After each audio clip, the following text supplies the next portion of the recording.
this game, you gotta have that dog desire.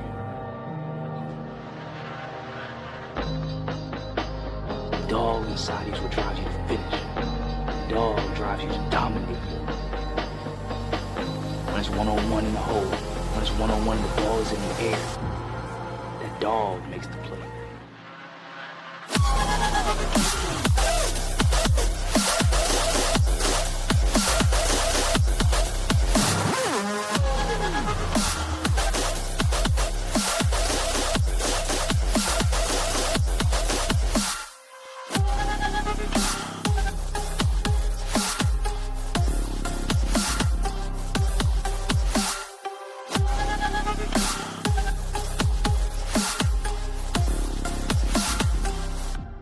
This game,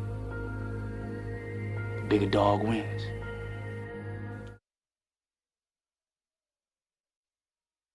From Pechanga Arena, San Diego, it's the return leg of the Ron Newman Cup semifinals. Tonight, the San Diego Sockers have their backs against the wall, taking on the Chihuahua Savage. One of these two teams moving on to face Florida in the Ron Newman Cup finals. Alongside Nate Abaurrea, Craig Elston on hand with you from sunny San Diego. Well, when you go into the playoffs with a 20-match win streak, everyone in the San Diego Sockers organization knew if you see that streak end, you're going to be in an elimination game the next game. And sure enough, in Chihuahua on Monday night, an overtime goal by Gutierrez Gonzalez, a 7-6 loss. And now, Nate, the Sockers can't just win once tonight.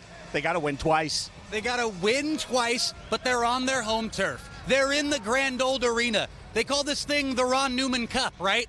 Make Ron Newman proud tonight here in San Diego.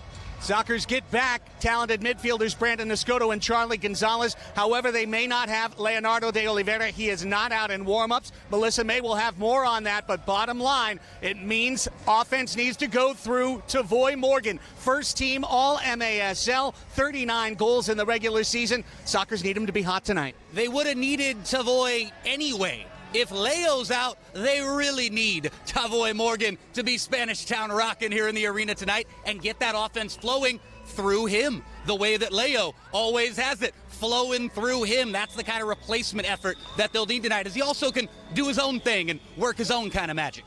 For the final 3 quarters of the regular season, Chihuahua was the number 2 team in the MASL. They won 15 of 17. They've won 3 out of 4 in the playoffs. And Edgar Torres Gonzalez has really started to take over. They're hot. They're a red-hot group. Gonzalez is leading the charge for these guys, and you saw it the other night, Craig. They're hungry. They're clicking on all cylinders. Soccer's got their hands full tonight, but I think they can do it. We'll see. Game 2 kickoff next, right here on Twitch.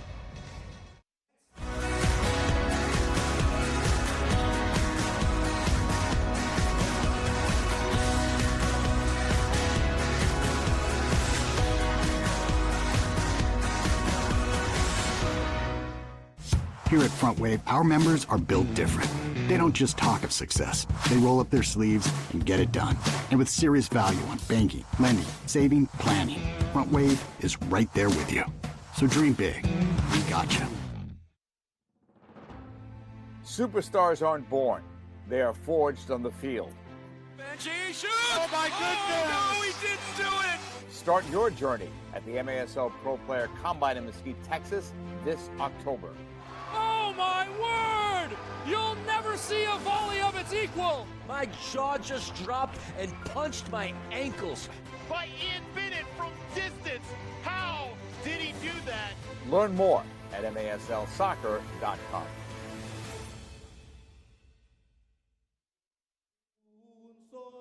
En cada hijo te dio, mexicanos al grito de guerra, el acero a prestar y el bridón, y retiemble en sus centros la tierra al sonoro rugir del cañón, y retiemble en sus centros la tierra al sonoro rugir del cañón. Once again, fans, Rafael Bravo in the national anthem of Mexico. At this time, fans, we ask that you please remain standing. And now as we honor America and those defending our freedom at home and around the world, please welcome to midfield Mercedes Reyes as she presents the Star-Spangled Banner. Oh, say, can you see by the dawn's early light what so proudly we hailed at the twilight's last gleaming, whose broad stripes and bright stars through the perilous fight o'er the ramparts we watched were so gallantly streaming, and the rocket's red glare, the bombs bursting in air, gave proof through the night that our flag was still there. Oh, say does that star-spangled banner yet wave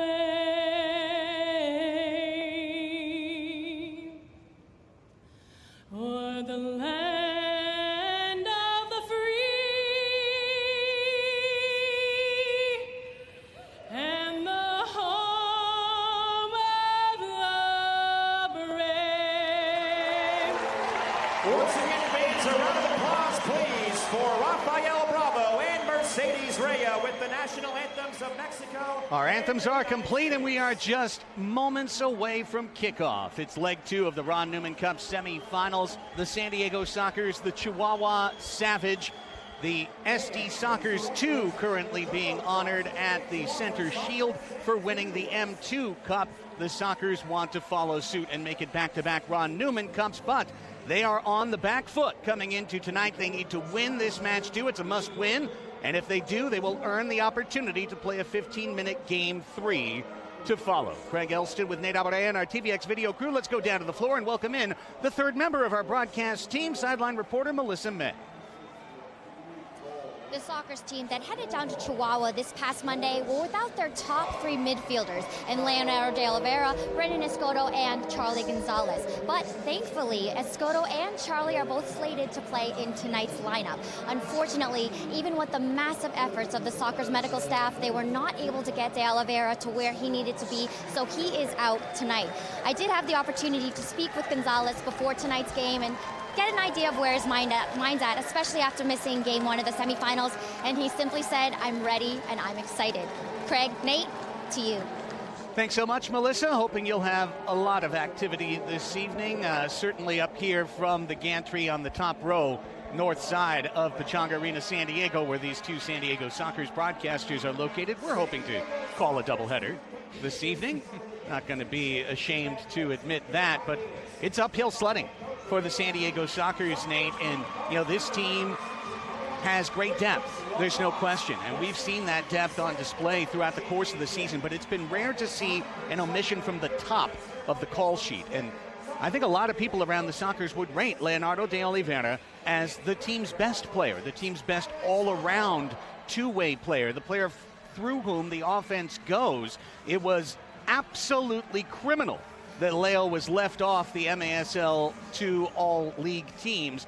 One of the most stunning omissions around the country, but he is an omission from the lineup tonight, Nate, and it's going to be up to Escoto, Charlie, Tavoy, Childs to definitely fill, and not only fill, but fill different roles, because they're used to getting the ball from Leo. Yeah, Leo, very much the literal MVP of the Sockers team. The true meaning of most valuable player. That's who they're without tonight. So this is bigger than a question about depth. This is who's going to step up and replace. For lack of a better way to put it, it's the best way to put it. He's the most valuable player on this Sockers team. The offense runs through Leonardo de Oliveira. So it's not just goals that you're without. It's assists that you're without. It's the dribbling that you're without. It's the showmanship that can fire up the crowd and get a little extra boost psychologically there. There's so many things that you're missing with Leo. So, okay, we've laid all that out. Who's going to replace some of that? Even not all of that. Even just some of that. Who's going to step up and be the hero tonight? And the proud, talented Chihuahua Savage stand in the way, a club that is very much worthy of being a Ron Newman Cup finalist or a Ron Newman Cup champion. The team that turned it around the most. Remember, 0-5-2 to start the season. They won 15 of 17 to wrap up the regular season. They have won 3 in a row here in the Ron Newman Cup playoffs after losing their opener at Baltimore 5-4, but all 3 of those wins were at home at Corner Sport Arena. This is a bigger field. This is a bigger challenge. And let's see, as the San Diego Sockers fans continue to come in here to Pechanga Arena, San Diego, I know for a fact that there's an entire tailgate of Brujos that I think are still on their way in. So look for the atmosphere to start hot and just get hotter and hotter as the evening proceeds. The Sockers in a little bit of a surprise, wearing their white third kits, their alternate kits with the yellow and blue stripes running from right shoulder down to left hip, the white socks, the white shorts. Sockers will run right to left across your screens here in the first period. Chihuahua in the black kits melting into red along the midriff, the black shorts trimmed in gold, black socks. They will run left to right. There you see Adrian Miller, who had a pair of goals in match 1. 3 goals from defenders in round 1 for Chihuahua. Let's see if the Sockers have a solution to that. Both teams are on the floor. Of course, in net, it's Boris Pardo for San Diego. In the playoffs, 2-0-1, a 4.00 goals against, 48 saves, and an 800 save percentage. The likely goalkeeper of the year. He was named first team, Elite 6. 19-0-1 in the regular season, 420 goals against, 731 save percentage. Berna Valdivinos, 3-1 in the playoffs, 461 goals against, 622 save percentage. He was 14-2-2 in the regular season. It's the Sockers. It's the Savage. And with 15 minutes on the clock, we are just about ready for match 2. The whistle sounds, and here we go. San Diego and Chihuahua to find out who will advance to face Florida. Congrats to the Tropics. They are in the Ron Newman Cup Finals. The overall number 2 seed. Here's Tavoy Morgan. Can he get off early? Sliding to try and rescue the ball. It was loose for a moment. Now Morgan continuing to harass Edgar Torres Gonzalez. And he pops the ball loose for San Diego in the opening 20 seconds of action. Brandon Escoto missed match 1 due to injury. He is back. He's been training all week. No limitations for Churras. And that's critical, along with Charlie Gonzalez, who due to visa issues could not travel to Mexico. That's the midfield back in order, minus, again, Leonardo de Oliveira. That's as big a loss as you could ask for one player, if not the keeper. Leo would be next on the list. Here's Mitchell Cardenas. And speaking of shocking omissions from the top 2 All-MASL clubs. Over to Churras. Brandon Escoto with 44 points on the regular season. And he sends in Serta to the corner. The defender wearing the captain's armband along with Craig Childs. The both captains on the floor right now. And Serta, who is thinking of coming off, was asked to take a touch. In between, here comes Juan Manuel Rojo, the speedy Tijuanense on the floor, and the ball is forward to Childs, who will send it back to Rojo, wearing number 2, numero 2, back out to Luis Peewee Ortega. Peewee, and it's Childs in the corner. Ball hopped over his head, unlucky. And Berna is able to gobble it up. Wonder what kind of game we're going to have tonight. I mean, game 1 of what could be 2. Here's a look for Brian Flaco Macias. Flaco, a talented midfielder. He's got more of a scoring touch than you might envision at first look. Lives up to the nickname with a lot of skill to boot. Hugo Puentes, La Roca is what they call him. The foul is on Puentes.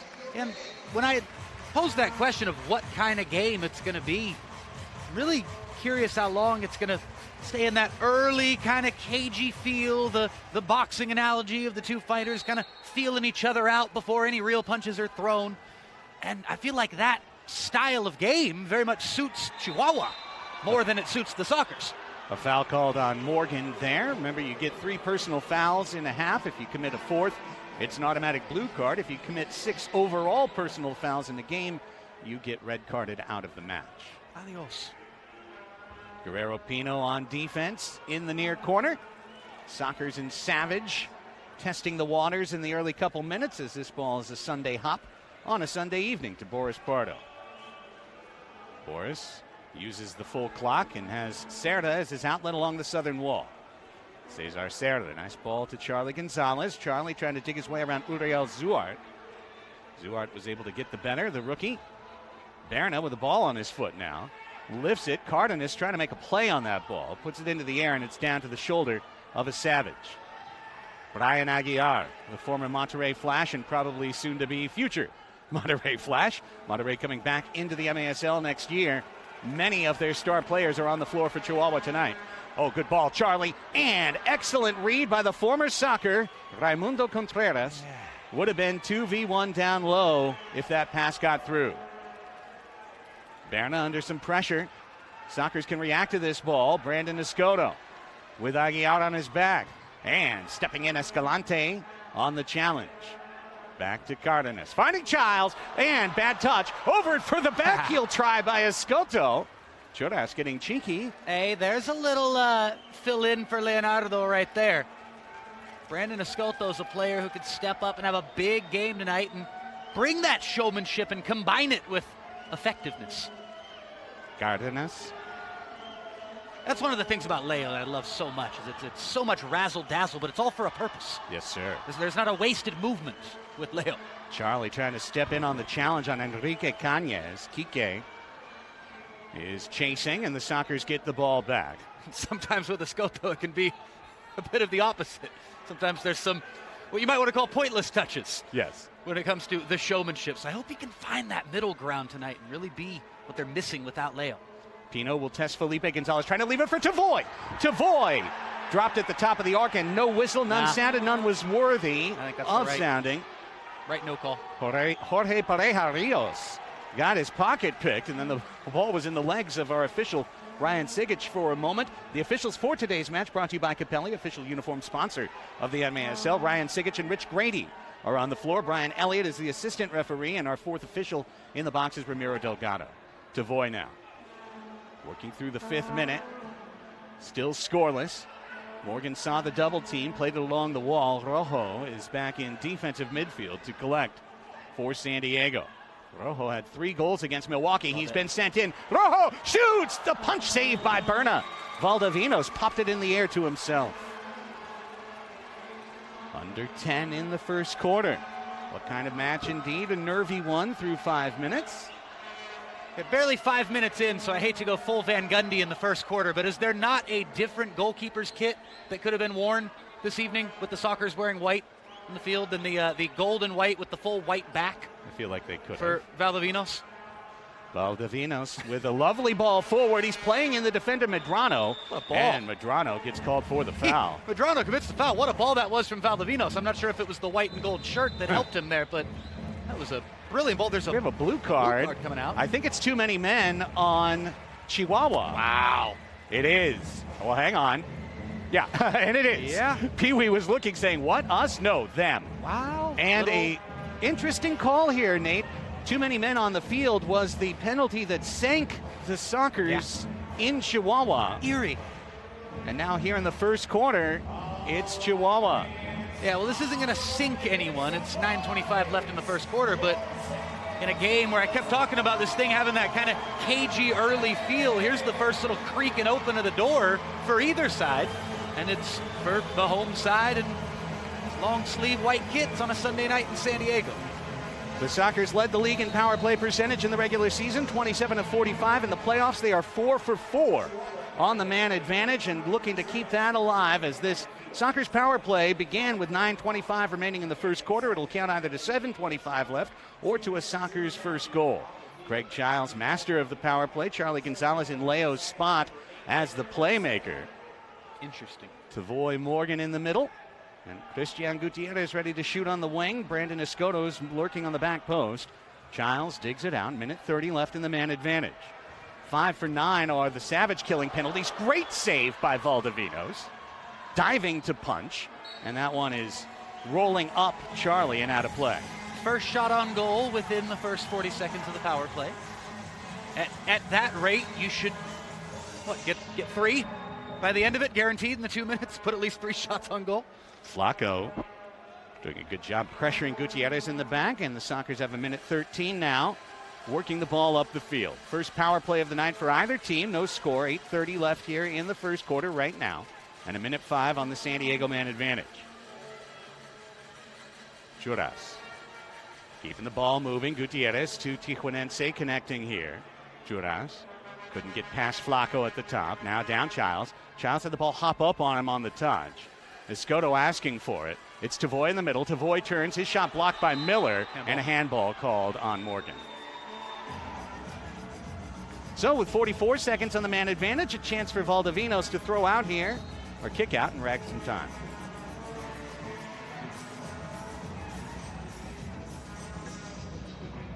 Cardenas read that ball well. Then Escalante tried to challenge Morgan on it. San Diego still has to play the ball back. 35 seconds on the man advantage, 8 minutes on the game clock. Juras calling for the ball. Childs, who came off momentarily in case there was a need of defense, now is wide open, and Charlie didn't spot him. Escoto was the man who was completely open on the right wing for just a moment. Now, as with 16 seconds on the penalty, good chance for Chihuahua to kill this and come up shorthanded. Here they come, but the Sockers spread out. It's Escalante open, and his shot was partially blocked by Charlie. I don't know. I think he might have just scuffed it.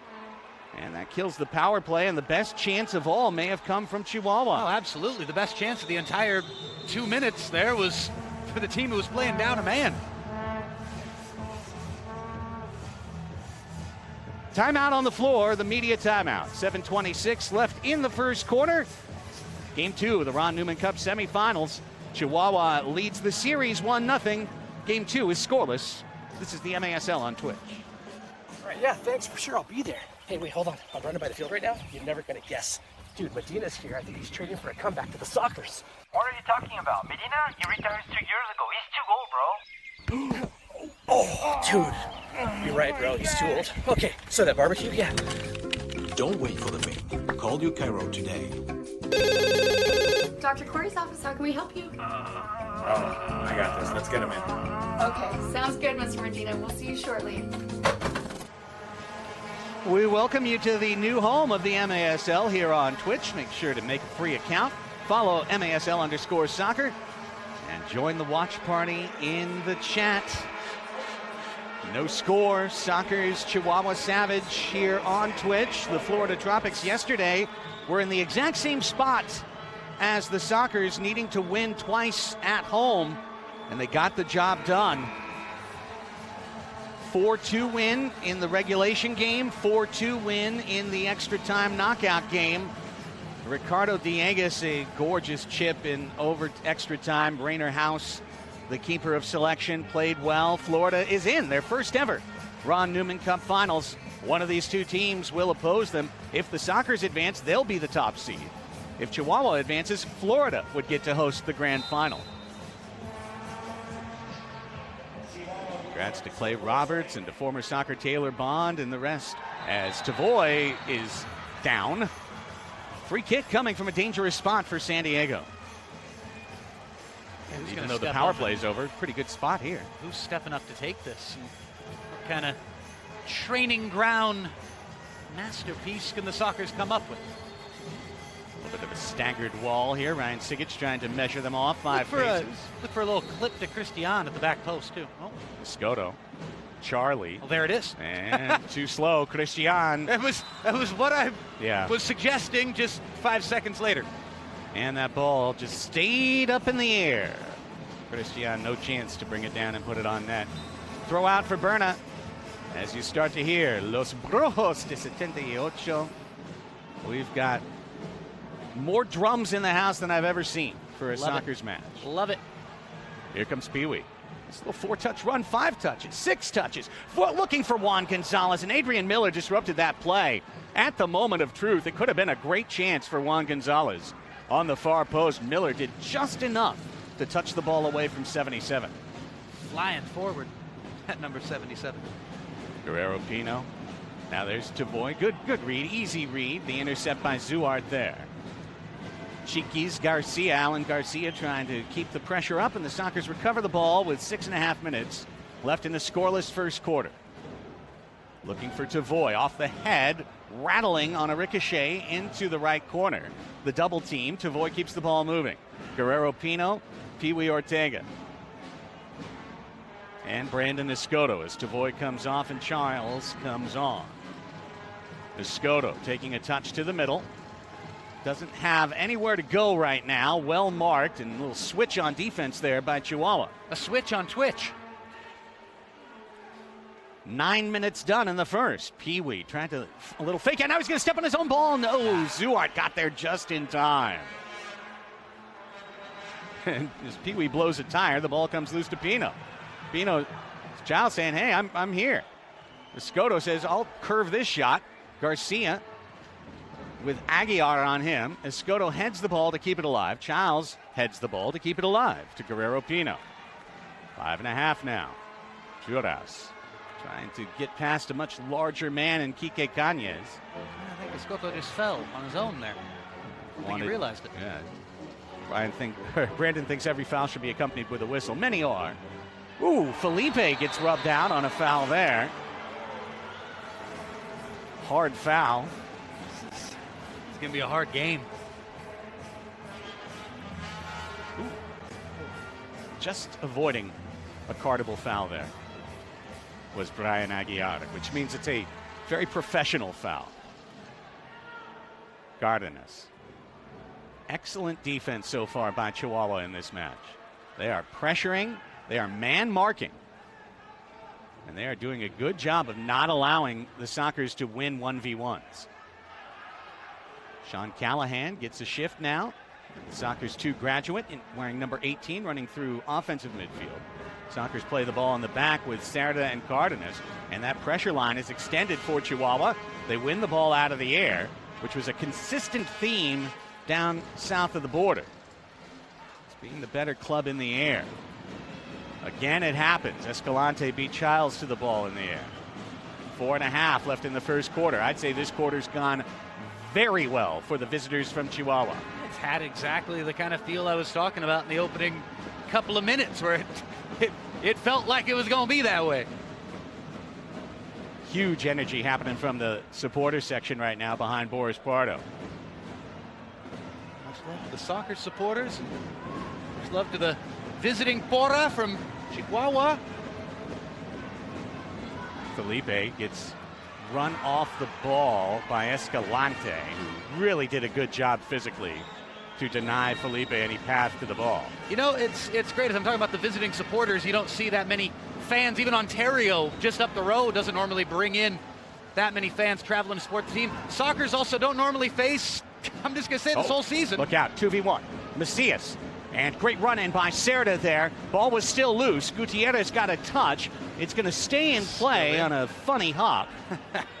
And with 3.5 left, Chihuahua presses again. Rios bangs it wide for a shot pass to the far post. Ball juggled by Callahan. Tried to squirt it out of there. And then Felipe, with high steam, shot it out. Will be a kick in for Chihuahua back in the defensive zone. And just to finish up on that point, sure. I'm getting at is the Sockers. It's quite apparent with 3:17 left in this first quarter. This is the best test, the biggest test that they faced all season. Hey, you had that overtime loss to Ontario way back when. Remember when Florida came in here, the big first place showdown? Sockers mopped that night. This is going to be a tough one. And the Sockers are up against it. This is going Chihuahua's way. I know it's still scoreless, but yeah. you hit the nail on the head a few minutes ago there. Here's Contreras coming forward. Conte. So funny to see him here. And he falls and draws the foul. To see Raimundo Contreras playing Ron Newman Field in a semifinal between San Diego and a team from Mexico. Yeah. Where have I seen this before? He's been on the other side of it. It's sort of fever dream kind of feeling I'm getting every time I look down there. Honestly, he's been on both sides of it. He opposed the Sockers in Sonora. Then he was with Sockers. This one looking for the wall pass to Flaco. I wasn't even alluding to the one with going back to Soles de Sonora back in, was that 2016? Yeah. Would have been opposing them in a semifinal. Yep. For the lads from Hermosillo. I was thinking just back to that night back in 2019. Well, that's a night that Ray would rather forget. I still think he's going to cover at the end there. Here's a ball that Miller is able to dig out from Tavoy's rush. 2:40 left in the quarter. There's the push move. Charlie's in. Charlie, Tavoy, Charlie, goal! Juan Carlos Charlie Gonzalez puts the Sockers up 1-0 in the semis. It's a great team goal. Charlie Gonzalez does so much here, and he deserves to be on the end of that. Look at Savoy Morgan, the classic hold-up play. Savoy was certainly shooting there. It deflects and lands right at the feet of Charlie Gonzalez, who makes no mistake about it. Sockers jump out in front. 2:35 left here in the first quarter. The goal at 12:25. Charlie's third of the playoffs from Tavoy. Sockers go! Scored by number 21, Charlie!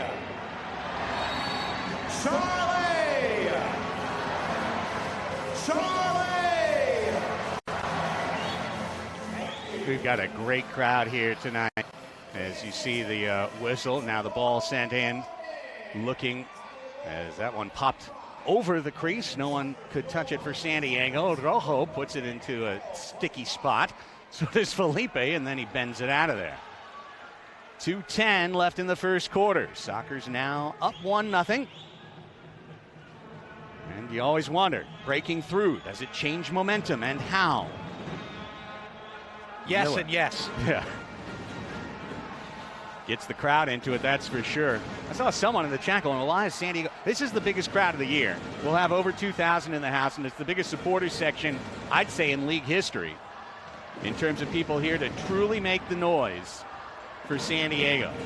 Let's see what effect it has as the game goes on. Shout out to the Porra with the Monterrey Flash back in the Grand Finale of 2018. But, of course, all the support in the world meant nothing for them that night. So. Oh. That was a great night. Can't wait to have the Flash back in the league next year. It was a great night for the Baltimore Blast. And what happened to them? Where have they gone? They lost to Chihuahua in these playoffs. Rojo feeding Escoto. Joras in the corner. 70 seconds left in the first quarter. And a second goal for San Diego would be just oh so delicious. Callahan to Childs. Childs trying to tuck in his run there neatly.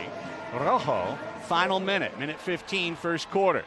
Looking for Sockers magic now. That last-minute goal. Pino fires, deflected wide, headed, looking to refeed Childs. Came all the way back to get it. That was wild. It's like someone who shoots short on the three-pointer that comes right to him off Follows front up rim. and Yeah. gets the rebound, yeah. Medrano off the bench. He had a runner and a great play by Callahan. Possible goal-saving play. Absolutely. I love the cheer from the crowd, too. All corners of this arena give a big cheer to Callahan right there. Player who's earned a cheer like that. 23 seconds. Now loose for a moment. Medrano, a pinball. Aguiar rescues. Gutierrez pushes ahead.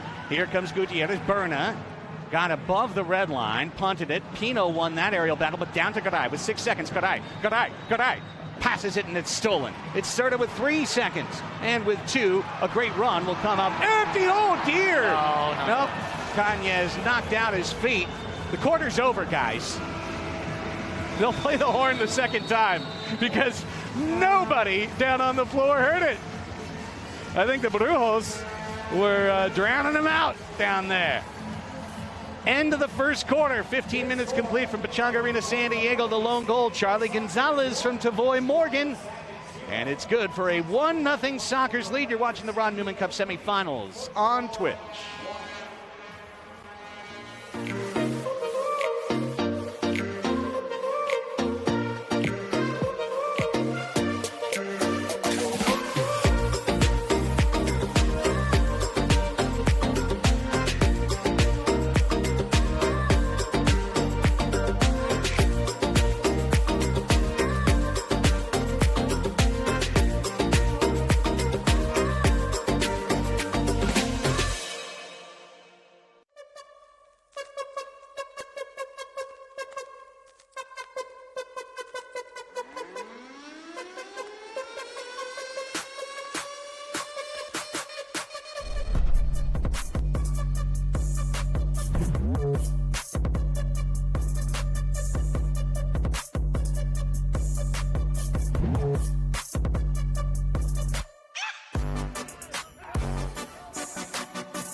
1-0 Sockers heading to the second quarter. Game 2 of this best of 3 Ron Newman Cup semifinal. Savage won game 1 in overtime last Monday, 7-6.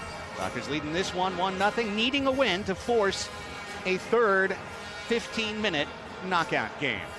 Well, on Friday, the MASL announced their Elite Six, the MASL first team, and 2 Sockers earned the honor. Boris Pardo in net, Tavoy Morgan up top. We also congratulate Ian Bennett, Victor Pereiras, Robert Palmer, and Chad Vandegrift. The MASL Elite Six. 2 Sockers there, also 2 Jamaicans in that Elite Six. I love it. 2 teams switch sides. The Sockers will run left to right and attack the western goal, where Los Brujos are preparing to give Berna Valdivinos 15 minutes of absolute frenzy. You can see it's begun and it's not going to stop. All of the supporters, as you see Ray and Christian sharing a chuckle, all the supporters here in San Diego, Nate, saw Monday's match. They saw what was behind Boris Pardo, and they were inspired. Let me just tell you, they were inspired. Absolutely. So Berna's going to have a long quarter for his ears, if nothing else. The Sockers are hoping it'll be a long quarter in another way as well. And they'll be attacking that net in the fourth quarter, too. Precisely. Correct. That should be pointed out. That could be critical. This one stays in, but Serta brings it down. He's got Juan Gonzalez in front of him to Serta. Serta! Good job on defense by Aguilar. Ooh. Charlie now trying to find it out. Aguilar stepped in to deny that shot attempt by Serta, and he did very well. Serta then pulled down. Foul called on Conte. Free kick coming for San Diego, and the free kick unit comes out as we take another look. Well sold by Serta there. Careful how hard he hits the carpet there. Yeah, no kidding. Don't sell it it's too not much. a trampoline. Don't sell it too much. There's ice underneath the turf and boards. Good lordy, lordy. Charlie going to run off it. Giles going to run on it. Christian blocked. Corner kick, San Diego. Escalante with the big block. Yeah, good positioning there from Escalante. Sir. Knowing exactly what part of the goal you're in front of. Like a geometry project on the fly. Giles and Gutierrez again, looking for the head of Charlie. A little bit taller, or if he could have just jumped a little bit more. Escoto, Morgan, skipping ball off the goal wall. Morgan pursues, tried to rattle it to Escoto. Valdivinos was there.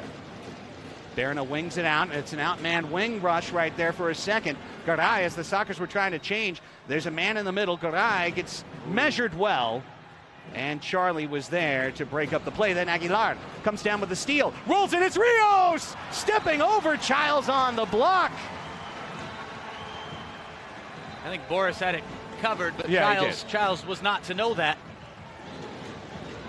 Great job. Block in the end of it from the captain.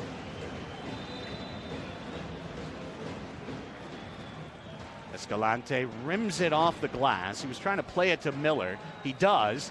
And then Childs chests it back to Pardo. The counter is on with this throw. Long throw, Escoto. Escoto with Torres on him. Escoto tried to sell a penalty right there. Like, he just went down and got back up. And he kept the ball. Yes, he there did. you go. That was such a beautiful little moment there.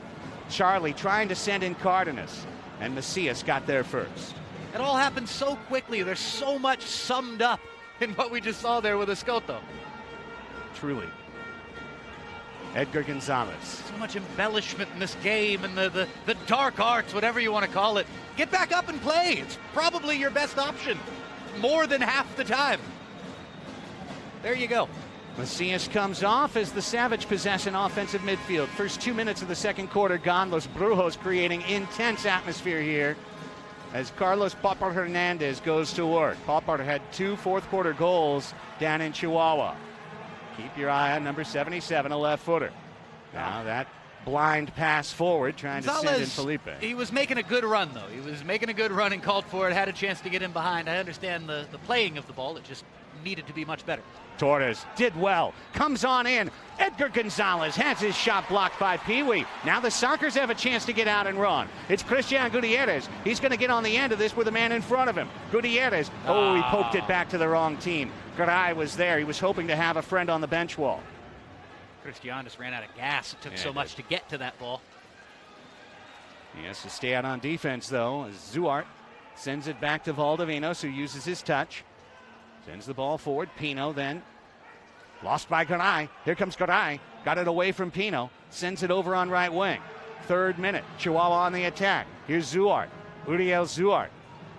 The rookie spins out of the tackle attempt. And the shot blocked by Pino over the low wall. Love the spin there. Zuart showing the art. Here's Medrano.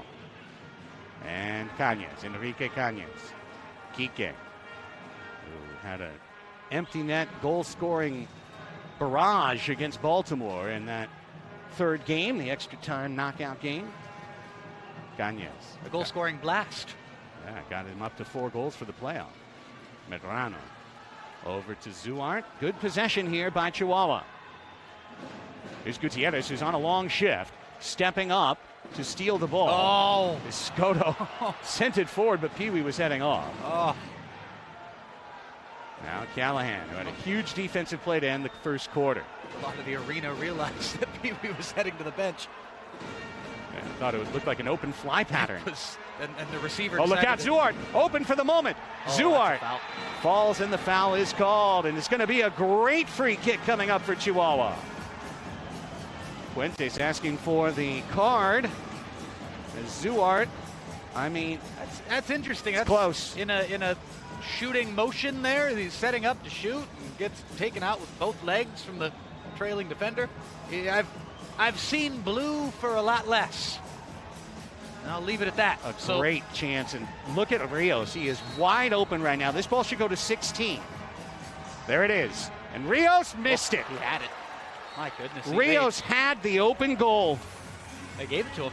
You called it as soon as you saw it. They gave it to him and just put it high. I'm blown away by that. That's a big that was let off. That was as bad as the Sockers could have played that defensively. Similar to a Tacoma match we saw where a couple left wing shots on the free kick were left wide open. Tavoy, who is yet to speak in this match, is going to get whistled for his 2nd foul here. And he lets Rich Grady know that he wasn't going to go over and kick Ray Contreras. Nothing was happening there. Rich stepped up, not aware of the context of the situation. Of course, those two were not Sockers teammates. Now, Tavoy and Ray still exchanged a few words there. I don't think they were all friendly.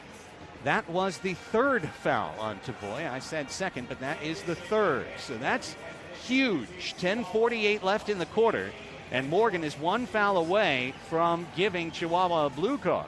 Never mind that he's used up 3 of his 5 available fouls. So let's see how this plays out, but it means more Gutierrez and more Childs, and it means a little less Tavoy Morgan in this 2nd quarter. Pardo asking for Felipe to provide some cover for this pass to Cardenas. Then the forward deal was knocked down by Eric John Ponce. Back to Contreras. To Valdovinos. 10:18 left in the 2nd quarter. Lone goal came at 12:25 of the 1st. Charlie Gonzalez for San Diego from Morgan. Here's Popper firing it over the glass, out of play. He'll keep trying those shots. Carlos Popper Hernandez, man, he can pop them. Good nickname, makes sense. Alan Garcia, just 22 years old, was promoted from Sockers 2 at mid-season. He's never really left. Pardo winds up shooting on Valdovinos. He was trying to get it to the head of Morgan. Shot on goal. And now a nice play by Popper. Got past Chiquis Garcia. Zuart back to Hernandez, who wants to do it again. He thinks he can. He's going to try. And Garcia does concede it. The shot is wide. And fortunate. Again, fortunate the Sockers there. big chances for Chihuahua these last couple minutes, both times the shot going high. Well, that was Garcia getting beaten twice by the same player on the same play. Charlie, a little deceptive dribble, opens the middle of the floor, brings it over to Felipe. Great run. Now he's going to come off.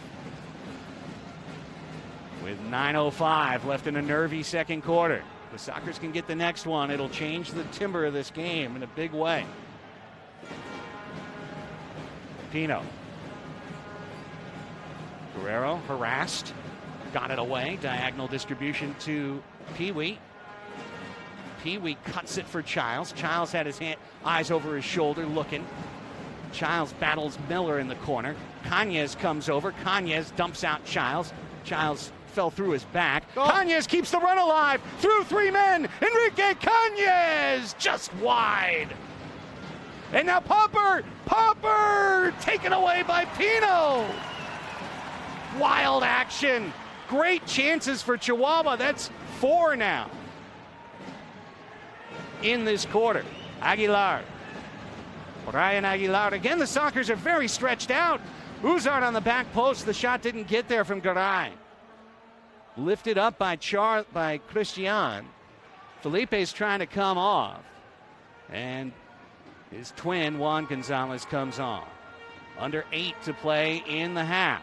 Here's Rios. Rios, good pass. Gets it back. Kick save, Pardo! Big stop. Best of the night.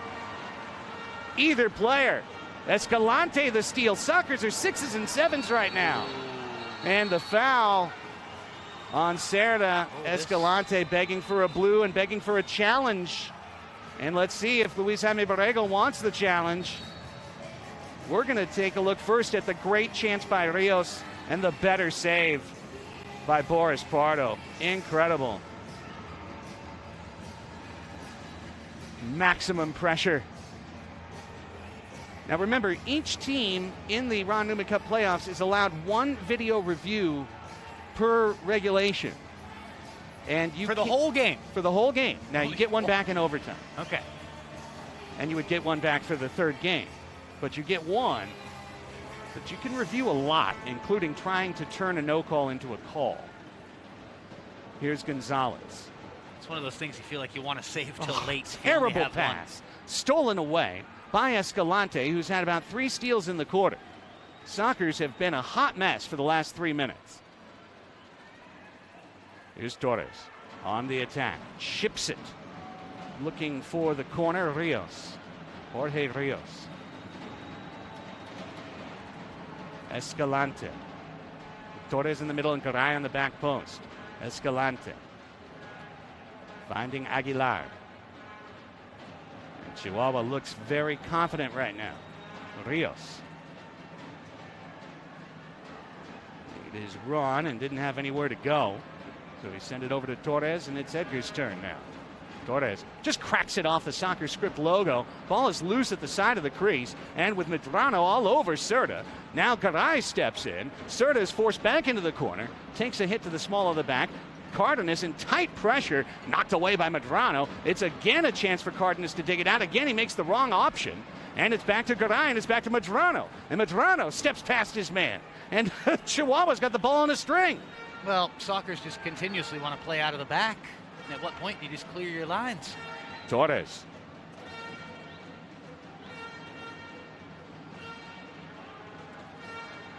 Here's Rios again on Christian. Christian got a touch on the ball. It's Charlie. It's Charlie run down from behind by Rios. Nobody getting rid of the ball. Sockers had some very tired players on the floor, however. Under 6 to go in the second quarter. And they weren't able to make a full change there, not even close. Sockers have some players on about a 4 or 5 minute shift right now. It's Torres bangs one wide, hits the seam of the boards. A long rebound. And then chipped by Gutierrez, and there's Contreras. And the Sockers just can't get the ball away from the Savage right now. Game's being played in their end defensively. Here's Puentes. Puentes' shot was blocked, and it's coming over to Contreras, a spinning ball, down to Ponce. And back out to Zuart with 5:18 left in the second quarter. Puentes off the wall. And Peewee. And the Sockers again just trying for the home run right now. Berna was up playing free safety, and it's back to an outmanned attack for the moment. Here's Puente. Saw the ball get away from him. Cardenas can't get it to a man. It's over to Ponce. Sockers haven't connected 2 passes in 6 minutes. Over to Contreras, under 5 to go in the quarter. Crazy what's happening right now. There are some, Cardenas and Gutierrez in particular, and Peewee have each been out there for about 5 minutes straight now. Escoto, one of the fresher legs, gets beat like a drum in the section 19 and then commits a foul. Sockers can't get off the floor. Zuar over to Popper. Nothing but fresh legs for Chihuahua. Here's Ponce, tipped away by Cardenas, who's having one of the longest shifts. Cardenas, Escoto, Cardenas. Can they get out of the back? Only on a punt. It's enough to get Serta off the floor for Rojo. Cardenas still can't get off on the long change. At last, a ball in Pardo's hands. A weary Gutierrez, an even more tired Cardenas come off the floor. Somehow the Sockers got out of that 6-minute storm of Chihuahua energy. Oh, a terrible touch there. Felipe saw it given up. Wild what we're seeing right now. And yet it could all come the other direction in a hurry as Callahan brings it to Tavoy. Tavoy Morgan with 1 assist tonight at point-blank range. Over to Felipe, and there are 4 connected passes consecutively for San Diego. 3.5 in the quarter. First time all quarter, at least in a long time. And now we get to the officials' timeout. Well, San Diego should feel quite fortunate not to have conceded once, twice, or 3 times in the course of the last 6 minutes. We'll take a break and come back with the rest of the second quarter. It's 1-0 San Diego. Game 2 of this Ron Newman Cup semifinal series. You're watching the MASL on Twitch.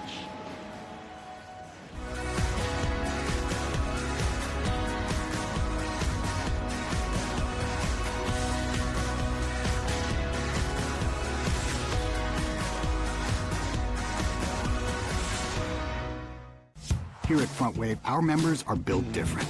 They don't just talk of success. They roll up their sleeves and get it done. And with serious value on banking, lending, saving, planning, Front Wave is right there with you. So dream big. We got you. Thank you for joining us here on Twitch on the MASL Soccer channel for the Sockers and Chihuahua Savage. We remind you to join us Tuesday over on the @San Diego Sockers Twitch channel for Sockers Overtime, your weekly look inside the San Diego Sockers and the Major Arena Soccer League, hosted by myself and Jerry Jimenez. Wow. Okay. I'm 6s and 7s too. Jerry Jimenez and Craig Elston on this particular podcast, which is also a live broadcast. Join us on Twitch Tuesday at 5 p.m. We have live guests at 5:30. It's a podcast too, and you can find the video replay on our YouTube channel as well. So make sure to follow us at San Diego Sockers on Twitch and join us for Sockers Overtime. The only goal tonight, if you're joining us late, Juan Carlos Charlie Gonzalez from Tavoy Morgan at 12:25 of the first quarter, making it 1-0 San Diego. This quarter has been all Chihuahua. The Savage didn't have a shot recorded on goal in the first quarter. And honestly, for the most part, it's been near misses here in this second quarter. They've got 3 shots to San Diego's 1, Nate, but they've had some true golden chances that they've come up a bit short. And they've dictated the pace of this quarter, but it's been all for what? They still trail 1-0. Perhaps they're wearing the Sockers down. Yeah, I think that's the idea. Working the body in a boxing parlance. I can't help but think of a close game draining both teams, and then you think about the mini game. Right. So many different ways that strategy could go. This ball off 2 heads back to Chihuahua. Adrian Miller and now Papa Hernandez. And Escalante around the umbrella and on the Kaiser Permanente San Diego logo. Kaiser Permanente, proud presenting sponsor of the San Diego Sockers. Here's Popper and Miller trying to step up on it. Felipe stays between him and net. Gutierrez is the point of the spear. The shot is wide by Carlos Hernandez. The Sockers continue to try and do a run out. Now Peewee's going to get on this ball. Peewee with a steal. Luis Peewee Ortega scores!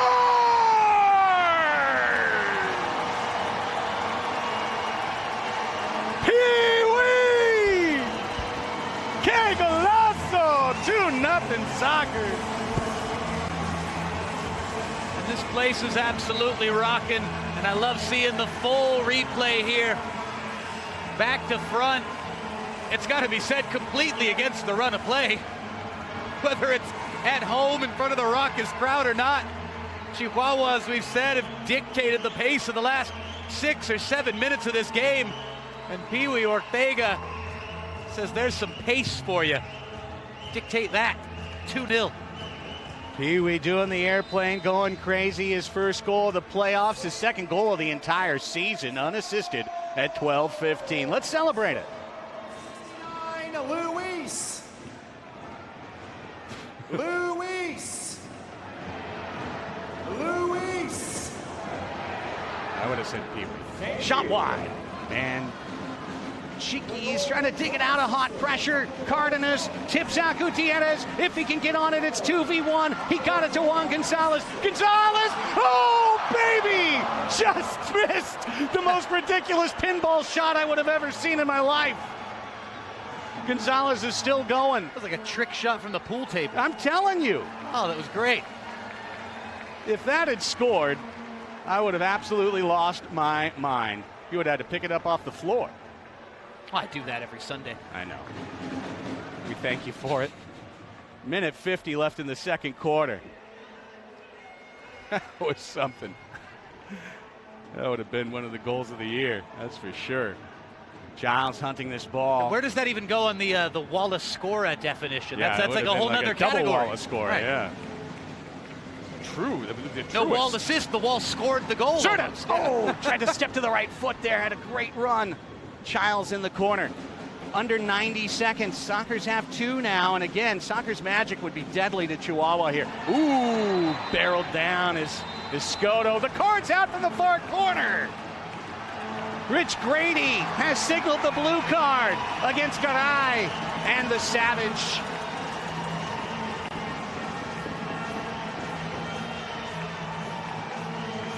I mean, Garay sticks the leg out there. Will this be Luis Jaime Borrego's challenge? It will not. This will be a power play for San Diego. Big chance. Big chance. Garay for tripping at 1:17 remaining in the second quarter. So this power play could continue 43 seconds into the third quarter. But if San Diego could score here, they'd grab a 3-0 lead over the Savage.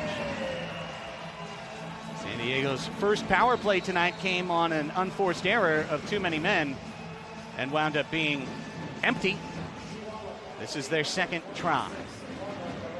Without their orchestrator, Leonardo de Oliveira, who, if you missed us, is out due to injury tonight. Here's Tavoy Morgan keeping the ball going. Gutierrez takes the shot! Oh, off the he bar. smashes the crossbar with incredible ferocity. Final minute of the second quarter. The magic minute here, minute 30. Sockers up 2 in a quarter that was completely dominated by the visitors from Mexico.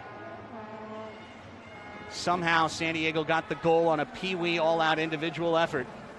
What we've seen mostly is something like this. San Diego not connecting a pass. Now Charlie Gonzalez brings it in, taking his time. Escoto trying to cut that pass to Gutierrez, his fellow Tijuana best friend.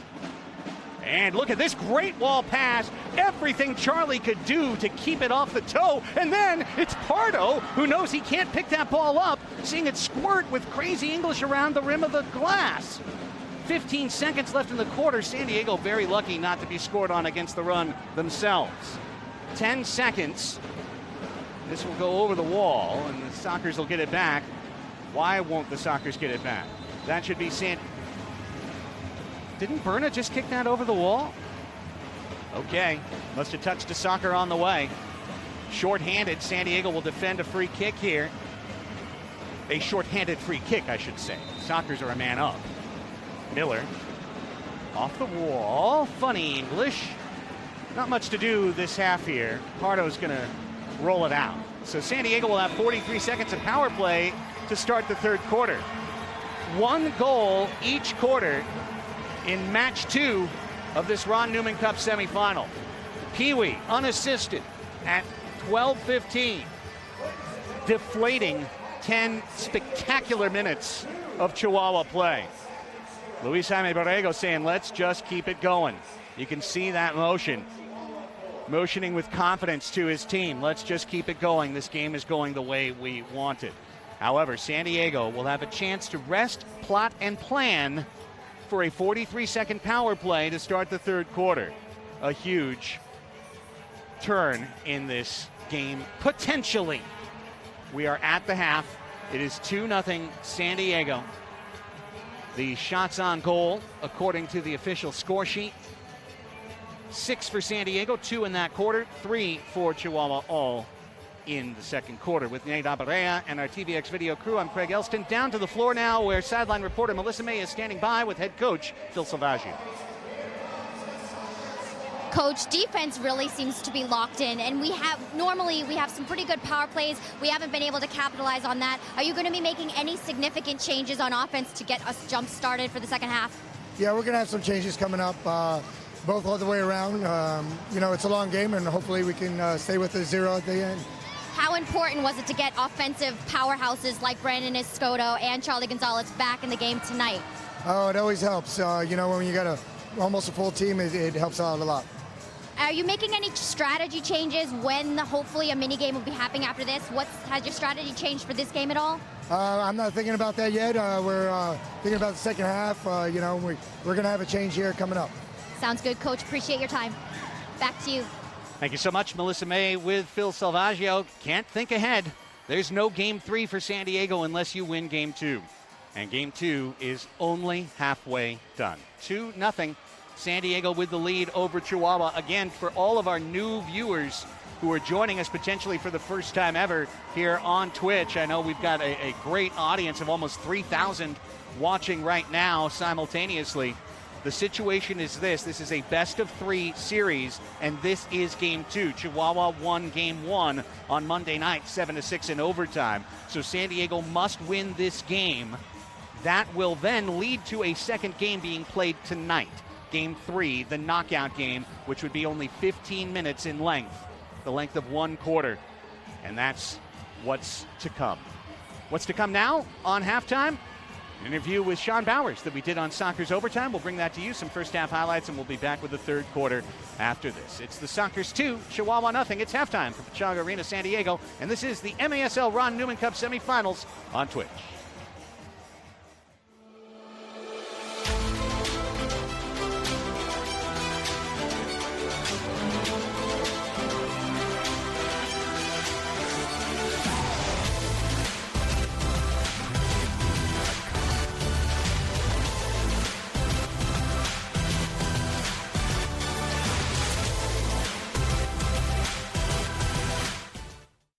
Thanks, for sure, I'll be there. Hey, wait, hold on. I'm running by the field right now. You're never gonna guess.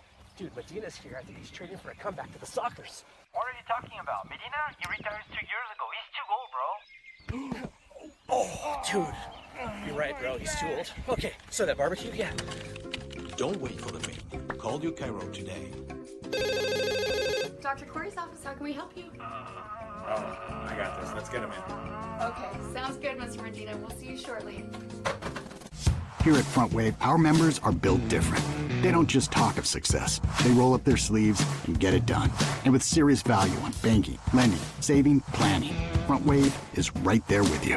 So dream big. We got you. Superstars aren't born. They are forged on the field. Benji, shoot! Oh my goodness! No, he didn't do it! Start your journey at the MASL Pro Player Combine in Mesquite, Texas this October. Oh my word! You'll never see a volley of its equal! My jaw just dropped and punched my ankles. By Ian Bennett from distance! How did he do that? Learn more at maslsoccer.com. Your team. The perfect fit. The game ball. Are you ready? Soccer Loco, next level performance.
Let's bring on another special guest who can help us deal with our feelings, get us out of our feelings, and get us ready and focused for Sunday. He is one of the great indoor players in his playing career, where he was known as the Tower of Power out of the back.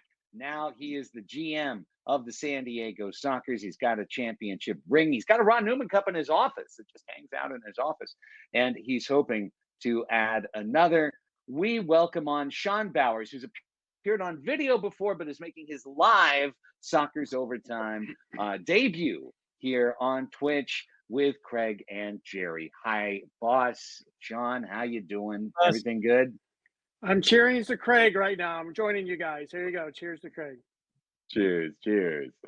We got a question right away in the chat, Sean, from a Jonathan Green. Is that a playoff beard? Of course, Jonathan, it is. It is a playoff beard. We're not supposed to shave, although someone did. I'm not going to mention any names, Shane Brown, but he definitely shaved and cursed us a little bit last night. So we need to regroup coming in for Sunday. Now that Childs has shaved his mustache, is shaving now the thing we're doing as a Sockers team? Is that a thing now? I guess, whatever works. I actually did this my rookie year in 1991 when I played, and we actually won the championship, and I had a full, now it's gray, but it was, red and black, and it was huge, and it's something I've always done. Kind of superstitious, good luck, and, we hit a little roadblock yesterday, but I think for the most part, we are definitely ready for Sunday, and we're going to regroup. Now, boss, I know we both reviewed game film today, and one thing that really stood out to me is there's that old saying, right? Imitation is the sincerest form of flattery. And I feel like I see some imitation from Chihuahua in terms of low pressure, in terms of committing to defense, to getting 5 behind the ball, to being comfortable defending, having that ability to step back and to take care of things in that way. As such, I almost feel like they kind of took a little bit of a page out of the Sockers book in terms of how to defend them on that small field. Yeah, whatever they're doing, it's working, right? So I think the team that they are now is completely different to when they started the year. I know they added some players, and I think that, they added a coach, and they've got great direction there. They've got great leaders there. That's a very hard place to play. The atmosphere, from what I understand, was not only hot, but just a crazy atmosphere. So we took that all in stride, and I don't use this as an excuse because I'm not an excuse person, but we were missing a couple players. So we took it in stride, and we did as what we could. We kicked, we went out there and we did what we had to do in terms of it just wasn't enough, and I think when we come back to our place, we are a different team. And now you put a little salt on the wound, and now, I know this team. I will just tell you, being part of many indoor teams my whole life, not only as a player, as a general manager, this by far is the closest team that has ever been connected as a team in their locker room. When the chips are down, many times during this year, the chips were down and we responded. So there's nothing less that I expect for us to respond to this next game. The next two games. Yeah, perfect segue into my question, which is, you mentioned actually the atmosphere in Chihuahua. We saw the supporters there behind Boris on the net. Now coming home, now the team has to show up. But let's talk about the supporters a little bit and what a difference it is, especially as a player, and you've experienced it. I mean, how important is it for not just Section 19, but the entire Grand Ole Arena to be rocking for the next two games here on Sunday? Yeah, originally we had a Thursday date and we changed it to Sunday because we thought it was this game and both games are going to be important, and we were right. So, I implore everybody to come out. We want to, set an example for the whole MASL. The reality of it, the San Diego Sockers, is it's really championship or bust with us. And I think that's a culture that we've set. I think it's a culture that was set in 1978 all the way through to it is right now. So we need to bring that in. The MASL, looks what we do a lot. The Sockers, our organization, our players, our staff, we like to think, and we are second to none. And so in saying that, we need that from our crowd. We need people to show up. We need us to be, crazy soccer fans. I think the supporters group has added some culture into what we do. at home, which I don't think we've had before. Beating the drums and flags waving, and the experience is that much more having the supporters group. We had the supporters shield last week. Tozier presented that to myself and to the organization, and I handed it right off to Cowboy and to Adrian for the supporters group set. And it was an amazing experience. Craig had a lot to do with it. He put it together. Kudos to Craig and to you, Jerry. And that is what we need. We need this culture within indoor soccer that when I was in high school, I used to watch the San Diego Sockers play, and there was 10, 11, 12,000 people there all chanting Sockers and the old disco ball and bringing back memories. So that's what we want to create. And I will tell you, I've had a tremendous amount of fans that have come up to me and say, this by far is the best team and best put together organization, coaching staff that they've ever seen over the last 20 to 25 years.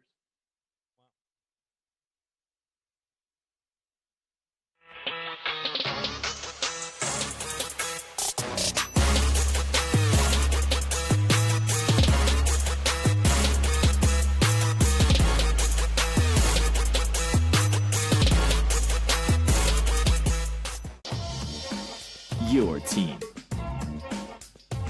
The perfect fit. The game ball. Are you ready?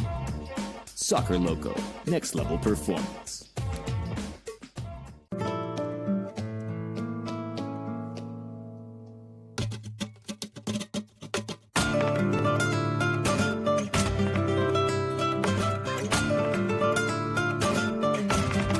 Califino Tequila.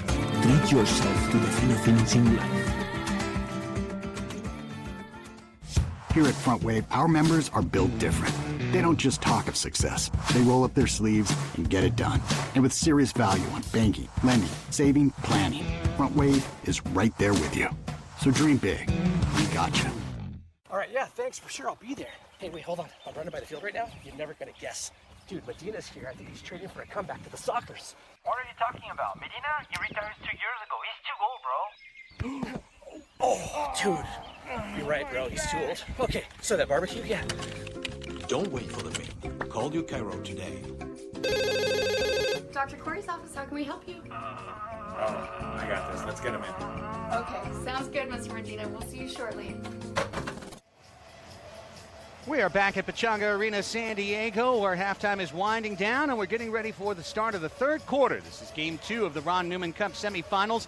The Sockers leading Chihuahua 2-0 in this match. Chihuahua has the 1-0 series lead. The Sockers, resetting the stakes and drama, must win this game, and then there would be a 15-minute third match, a knockout game, extra time that would decide who goes on to face Florida in the Ron Newman Cup finals. Florida advancing, defeating Kansas City twice yesterday. They did what the Sockers are trying to do. Let's show you the first half highlights. A nervy and strange first half that saw instantly the Sockers get a chance in the first 10 seconds. Bernardo Valdivinos had to make that save, and San Diego's attack featuring Charlie Gonzalez back in. Morgan's shot cleaned up by Gonzalez at 12:25 of the first quarter, broke the scoreless tie, made it 1-0. Jorge Rios has been frustrated so far tonight, the leading scorer for Chihuahua. You saw his miss there. Pauper Hernandez with a miss as well. Sockers were really dominated for a 7-minute stretch of the second quarter. Enrique Cañez coming in, his shot sailing just wide. San Diego didn't give up a goal in that run somehow. Here's Rios getting the best chance of all. Absolutely golden opportunity that Pardo made a glorious kick save on to keep the game scoreless. Then, one moment against the run of play. Peewee Ortega rubbing Adrian Miller against the wall, capturing the ball and scoring on his own for number 69, a goal that was so nice for San Diego, making it 2-0. And then in the very last seconds, ball pinballing around, giving opportunity for San Diego to get more. Juan Gonzalez trying for the pool cue shot on the carom and just missing by about a foot. One of the goals of the year. Nonetheless, 2-0 is the score. Shots just 6-3 in favor of San Diego. My partner Nate wondered what kind of match we would see, and turns out it would be two teams committed to putting 5 players behind the ball on both sides of the floor. It was a tense and defensive affair. The Sockers have 43 seconds of power play to begin the third quarter. They will attack right to left in their home white kits. Chihuahua in their red and black will go left to right. With Melissa May and our TVX video crew, I'm Craig Elston, providing you third quarter play-by-play now. It is my privilege and pleasure to turn things over to Nate Abaurrea. Thank you very much, Craig. Sockers 2, Savage of Chihuahua 0, nil, goose egg. Sockers would love to keep it that way all the way to the finish. This team is high-powered offensive unit. They've been shut out after 30 minutes. They have not been short of chances. You could say they've actually blown a few chances. They've put some open shots high over the bar. Not only do they trail 2-0 at halftime, but the team clad in white from head to toe, with that blue sash across the top of the kit, attacking from right to left on your screen here in this third quarter. They, as it stands now, have 35 seconds of a continued power play from back in the second quarter to expand this lead potentially to 3-0. Charlie Gonzalez opened the scoring in this game tonight. Lovely bit of contribution from Tavoy Morgan made that goal possible way back in the first quarter. Giles lays it off to Cerda, whose shot goes off the glass, back down to Brandon Escoto. Escoto, flashy little pass back to Charlie, shot scuffed. Tavoy Morgan at the doorstep, just can't get it home. And it rolls right into the ever so grateful paws of Bernardo Vinos. Power play over, even strength. Power play over just like that. Surely the best chance of the power play came right as it expired. Tavoy Morgan being only a yard or so away. Here's a chance for an open shot in front of goal for Chihuahua, and Boris Pardo has to kind of awkwardly, almost volleyball set it up into the netting behind the goal. Edgar Gonzalez with a chance from close range. Couldn't really get behind it what he wanted to, but he forces Pardo into a stop. It'll be the restart from the right corner for the visitors from Chihuahua, Mexico. Trail 2-0. Can they have that deficit right now? There's a chance. I think Pardo got a touch on it. I think Cardenas might have also gotten a touch on it almost simultaneously. Big save, Boris. Big save, Boris, and a little contribution with the shoulder from Mitchell Cardenas. 13:40 running clock, third quarter. Sockers lead 2-0. Boris Pardo keeps it that way. 3 saves in a minute. More action. His opening 90 seconds for Boris Pardo. He had quite a bit of action in that 10-minute spell that Craig talked about back in that second quarter when Chihuahua were electric. They were moving the ball around like they had it on a string, and it ultimately meant nothing. They scored not a single goal. And ultimately, very much against the run of play, Peewee Ortega decided to channel a little Lionel Messi, Diego Maradona action. Took everybody on, went coast to coast, and scored a golazo. Tavoy Morgan is fouled from behind, repeatedly getting pushed there. Good job by Tavoy. That's what the target needs to do. Quick restart. Quick restart indeed. Shot blocked from Escoto. Gutierrez' shot much the same. High up into the netting. 12:51 left here in the third quarter. Nate Abaurrea and Craig Elston coming to you from Ron Newman Field, Pechanga Arena, San Diego. Another restart coming up for the Sockers. Lead 2-0. They must win this game and then win another game. A knockout game, formerly known as the mini game in the old MISL and current MASL days. We now refer to it as the knockout game. That is what the Sockers are trying to get to. And Christian Gutierrez almost knocked out the crossbar there. A sensational effort with a little bit of bend on the inside of the right foot. Inches from a golazo. Instead, it booms all the way over by the Chihuahua bench for the restart. 2 very near misses for Christian tonight now. Chihuahua, they know that we are very much, allow me to say, Craig Elston, we are very much in next goal is huge territory. Oh, yeah. Here come the Savage of Chihuahua. It was almost a brilliant little service there. Improvisation from Garay. He's back in his cross-border community this evening. Tijuana native. So many Tijuanenses suiting up for the Sockers over the years. You forget that many also play elsewhere in this major arena soccer league. Shout out to everybody tuning in on Twitch down in Tijuana, Baja California, Mexico this evening. Here's Gutierrez against his old pal Craig Childs. Doing enough to not only clear his lines, but keep possession for his team. The Sockers eventually get it back. Oh boy. Guerrero Pino took a shot to the face. Has to be. Garay is whistled for the foul. And I like Guerre and Garay, Guerrero Pino and Eduardo Garay, sharing a little brief argument which turned into a laugh and an understanding in the heat of battle. As Childs almost has a gift fall for him, a brilliant save from Valdovinos. Wow.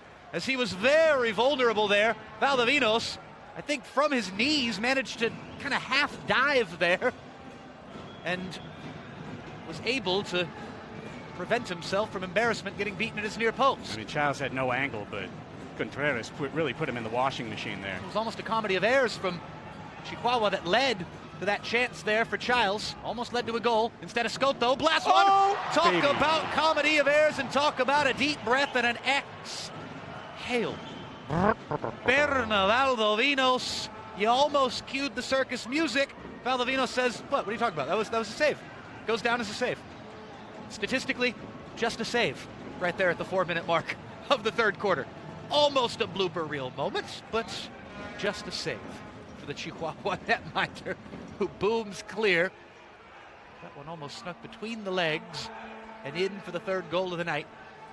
Here in next goal is huge territory. 10:40 running clock, third quarter. Chihuahua across the halfway line, attacking from left to right on your screens, wherever and however you're watching. Whether south of the frontera down in Mexico, all over the U.S., plenty of MASL fans all over Canada as well. North America always represented, and always love the international viewership that these Twitch online telecasts seem to bring. So wherever and however you're watching this thing tonight, it is a pleasure and privilege to be with you. Brandon Escoto says Gotta get it away. Pleasure picking the pocket there, but then he gives it right back and commits a foul too. That was a wraparound challenge, and the claims for a yellow card there, they always come. Yeah. People always are going to call for them. I don't think it was a yellow card, but I think the reason why the claims are not laughable there, why they do have a little bit of legitimacy to them, is because that was a real whipping of the leg there from Brandon Escoto.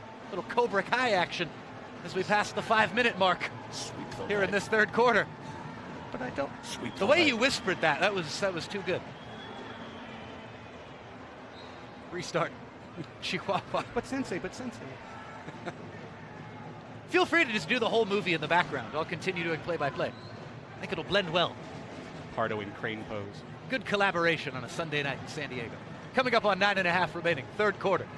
Sockers 2, Chihuahua 0. Is that a foul on Gonzalez? It was. Is that a blue card? It is. 9.5 left, third quarter, power play, Chihuahua Savage.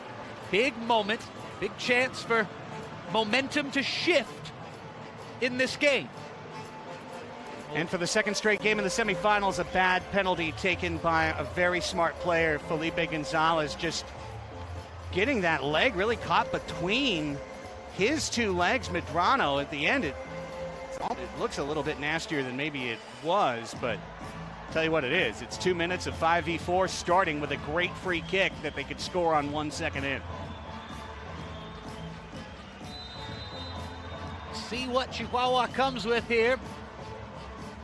Pass goes short. A little bit of confusion out there as Ponce gets it back across the red line, back with Ponce. Power play for the Chihuahua Savage. Chance to trim this deficit in half. Cerda, they say play on. Hey. And now Gutierrez is tripping. There's the card. Comes out. Craig, a blue comes out. 17 seconds into the Chihuahua power play. My goodness.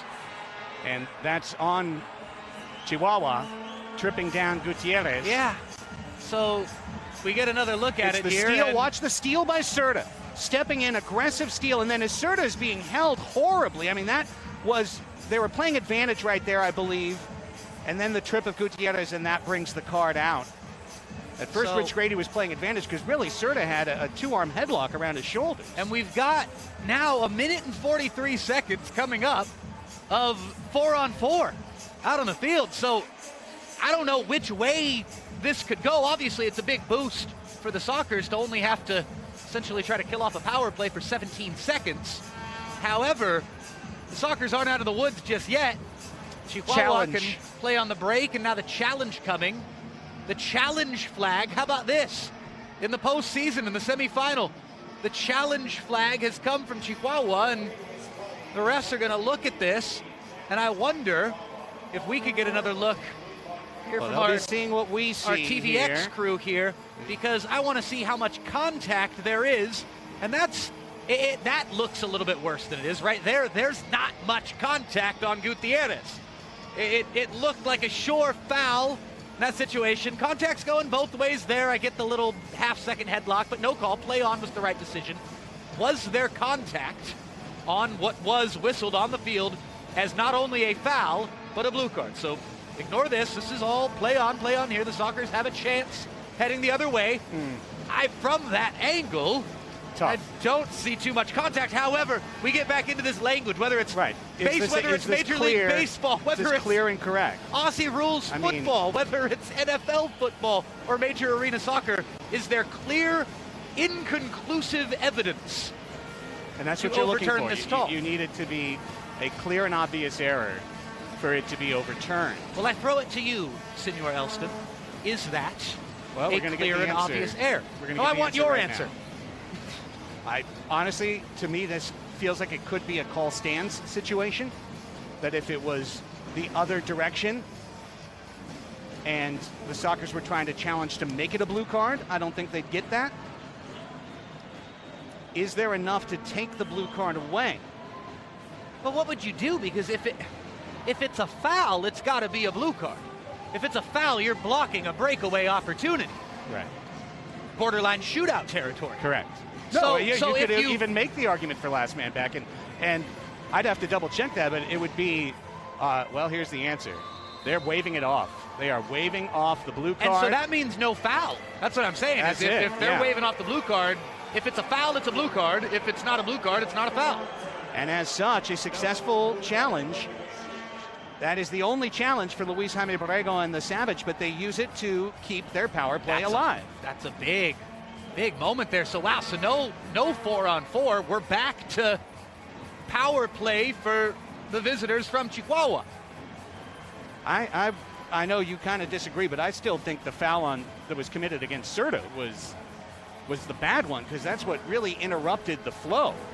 And because there was no call on that at all, then, as you said, that allows it to get to the Christian Gutierrez Ponce play, which I think, now that it's happened, I'll say they made the right call.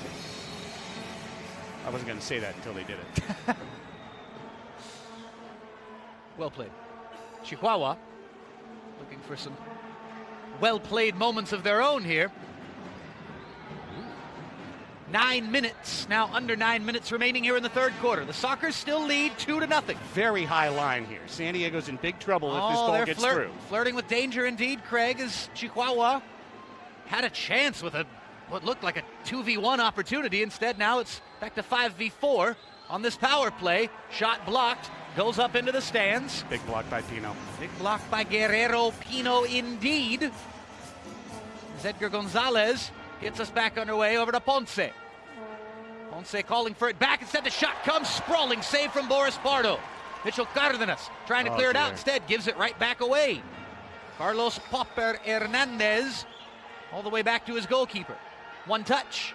And back to Popper. Visitors from Mexico in black and red. Looking for a big goal in this game. And that time, little half headlock on Serra is whistled as a call. As a foul, I should say. 8:11 left here in the third quarter.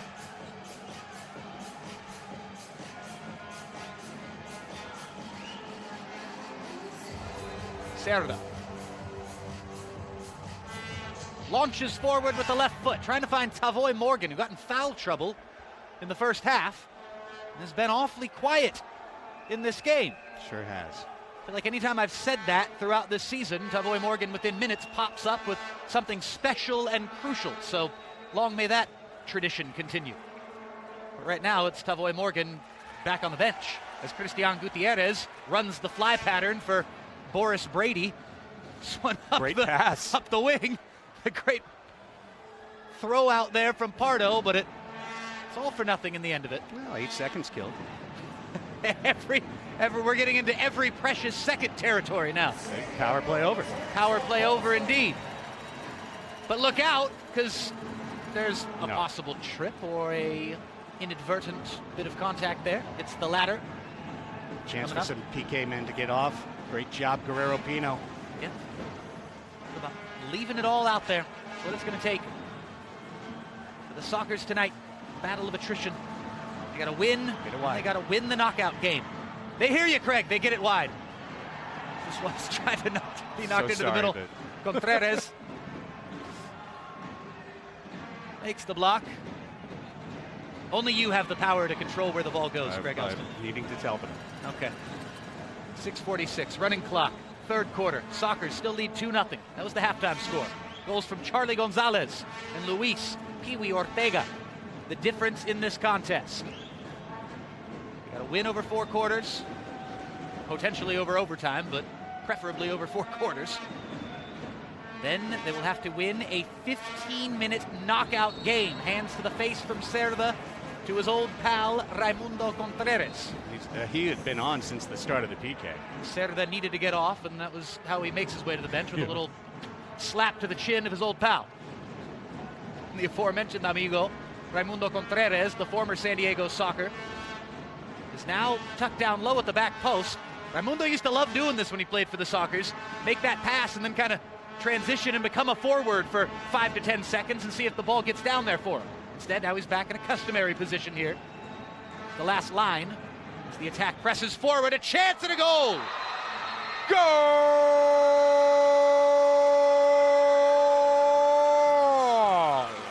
Brian Aguilar trims the deficit in half. It's Sockers 2, Chihuahua Savage 1.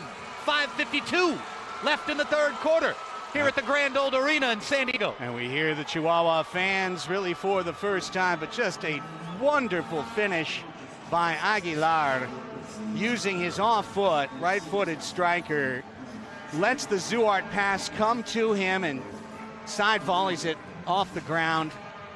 Outstanding goal, leading us to a timeout. Yeah, we'll take it a break here on Twitch. We'll be back after this. Sockers lead 2-1. Sockers Overtime has always been your weekly look inside the Sockers and the MASL, but now we're not just a podcast. We're a TV show on Twitch. We're not technically a TV show, but we do recap, preview all games. We have some awesome guests all the time, and we're on every Tuesday at 5 p.m. So check us out, twitch.tv/San Diego Sockers. And hey, we're still a podcast. Find us on Google Play, Amazon, Spreaker, Spotify, iHeart, or wherever you get your podcasts. Back here in Pechanga Arena, San Diego, Ron Newman Field. These two teams locked in a tight one, playing for a spot in the Ron Newman Cup final. The Sockers, that great lineage, going all the way back to 1978, and especially going back to the decade that was the 1980s and into the early 90s. Championship banners up in the rafters here at the Grand Old Arena. As Guy Newman called it back on opening night, the 2018-19 season, the son of the late, great Ron Newman. I talked about it in the opening as the Sockers now lead by just a single goal with 5:45 on a running clock in the third quarter. San Diego 2, Chihuahua 1. Talked about it in the opening. It's a night like this where you lean on that history a little bit. You channel that stuff. You talk about the 15 stars and the titles, and you go back to those old videos that you love so much. Craig Elston, use that stuff to inspire. Feel the good ghostly energy of the folks who were a part of those great Sockers teams of yesteryear. And here in 2022, the Sockers are a win and another win in a knockout game, formerly known as the mini game, away from a trip to the Ron Newman Cup final against the Florida tropics. Orange-clad gang from out in FLA already in to the showpiece of the Major Arena Soccer League. One of these two teams will join them and play against them at a time to be determined coming up in the next couple weeks. Brandon Escoto. Soul roll back to Charlie Gonzalez, who no longer has the winning goal in this game. He scored the first goal. But now, as this one goes out of play, calls for top of the arc, but it's just going to be a restart on the side. I'd have to look at it again to see if it got past the red line. As it stands right now, and there could very well be much more scoring in this game for both teams, or maybe not. I mean... Oh, just over the line. We're Season high, 2,271 in the house. 2,271. The attendance, great crowd, great supporters' energy. Oh, no. Bad giveaway, almost, but danger averted there by Guerrero Pino. So there could be a lot of scoring left in this game, or there might not be. Yeah. The way this thing has been played, if this were a boxing match, you feel like it's one that would go to the cards. Soccers need to make the simple play. They're trying to be a little too extravagant with 1v1 showy dribbling moves. It's time to keep all of your teammates involved. We've seen NBA superstars struggling with that concept over the last few days. The unmissable NBA postseason, very much as the chances here, and it goes in. Oh my goodness. What a run by Popper. He does it again. And obviously the ricochet, unfortunate for San Diego, but here's Chihuahua.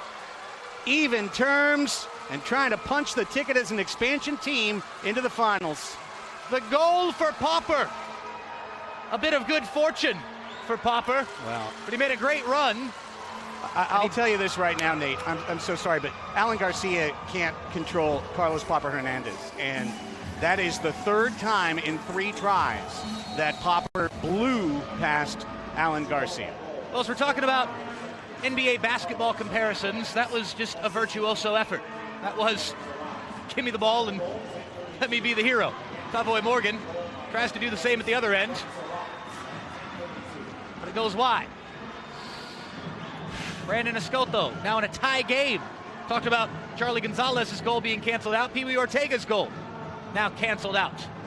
The next goal in this game not only is huge, it could very well be the winner, the way this thing's gone. Of course, Chihuahua have momentum at their backs right now.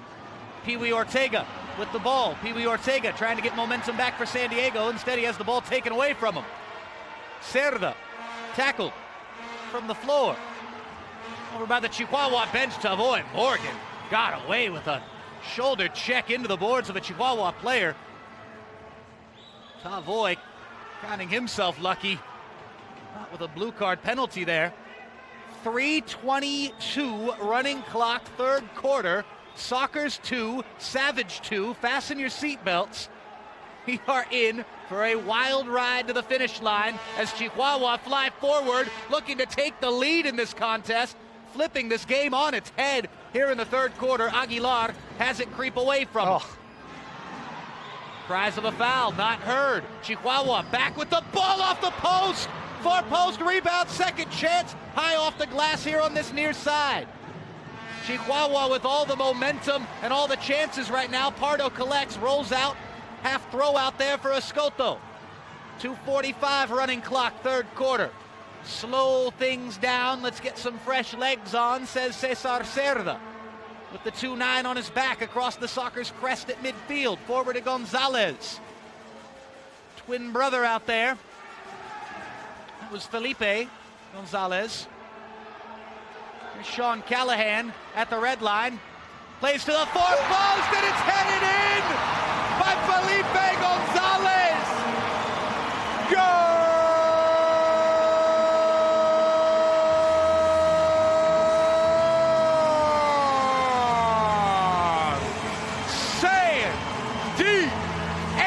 The Soccers have the lead again. A sensational headed effort from the twin brother. Twin one with the number 6 on his back. That's difficult. That is so difficult what Felipe Gonzalez just pulled off right there, and he made it look easy. 3-2 San Diego, 2:19 left in the third quarter. I want to comment on this goal, but I have to pick my jaw up off the floor first. Oh my goodness, que golazo! Felipe Gonzalez making up for his penalty with a moment of unparalleled brilliance. Que golazo, twin one. Felipe Gonzalez puts the Sockers back in front after they blew a 2-goal lead here in this third quarter. It went Sockers 1-0, Sockers 2-0, then 2-1, 2-2 here in this third quarter. The Sockers jumping back out in front.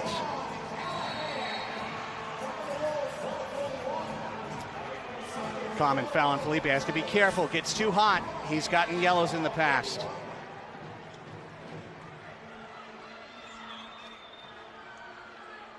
.148 running clock, third quarter. Sockers 3, Savage 2 here on Twitch, courtesy of our friends with TVX, making tonight's telecast possible. Pleasure and privilege to be with you wherever and however you're watching. Coming up on a minute and a half left here in what has been a wild third quarter. It was 2-0 San Diego when this thing got underway. We've had a red flag challenge, we've had power plays, and we've had 3 goals in this third quarter after we'd only had 2 in the first half. Boris Pardo might have to make another big save before this quarter's over and keep the Sockers in front as we approach the 1-minute mark. There's a blast across the face of goal. Pardo watches it fly by across his face as Chihuahua recollect the former Socker Raimundo Contreras on that midfield crest. Under 1 minute remaining here in the third quarter. Good to be with you here on a Sunday night on the Frontera. Raimundo peels back to the teammate. Now it's with Zuart. Peels back to the aforementioned former Sockers defender. Former Soles de Sonora defender. Former Monterrey Flash defender. He's played in a lot of semifinals. He's played in a few finals. Raimundo is currently with the team that is trailing by a goal. Back in his old stomping grounds, Mitchell Cardenas, a current classy Sockers defender, almost with an unclassy moment there, and he gets away with it. Raimundo, talking so much about him, picks the pocket of Christian Gutierrez. 15 seconds left. Is there a chance left in this third quarter? Will it come for San Diego? Charlie wisely peels back to Boris Pardo, who gets the one pass forward to Rojo across the halfway line. Shoot! Rojo does! Shot goes high to end the third quarter. Everybody, deep breath. Everybody, exhale. After 45 minutes on Ron Newman Field inside Pechanga Arena, San Diego, on a Sunday night in SD. It's the San Diego Sockers 3, the Chihuahua Savage 2. We'll be back with the fourth quarter, the final 15 minutes that the Sockers must close out to get to the also crucial knockout game, the 15-minute contest for a spot in the Ron Newman Cup final. We shall see how this thing plays out. Get yourself a refreshment. We'll be back for the fourth quarter after this.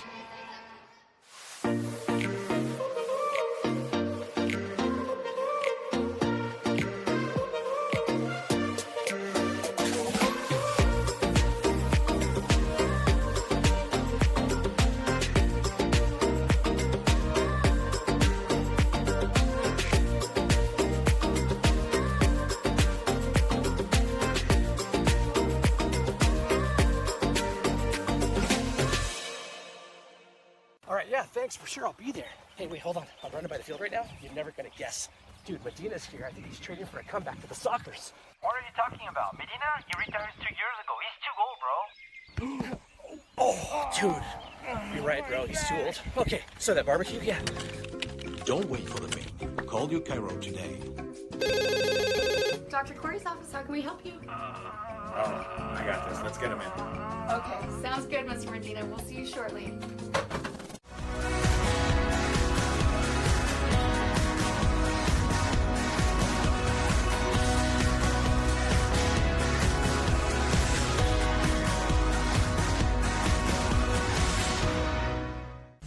Here at Front Wave, our members are built different.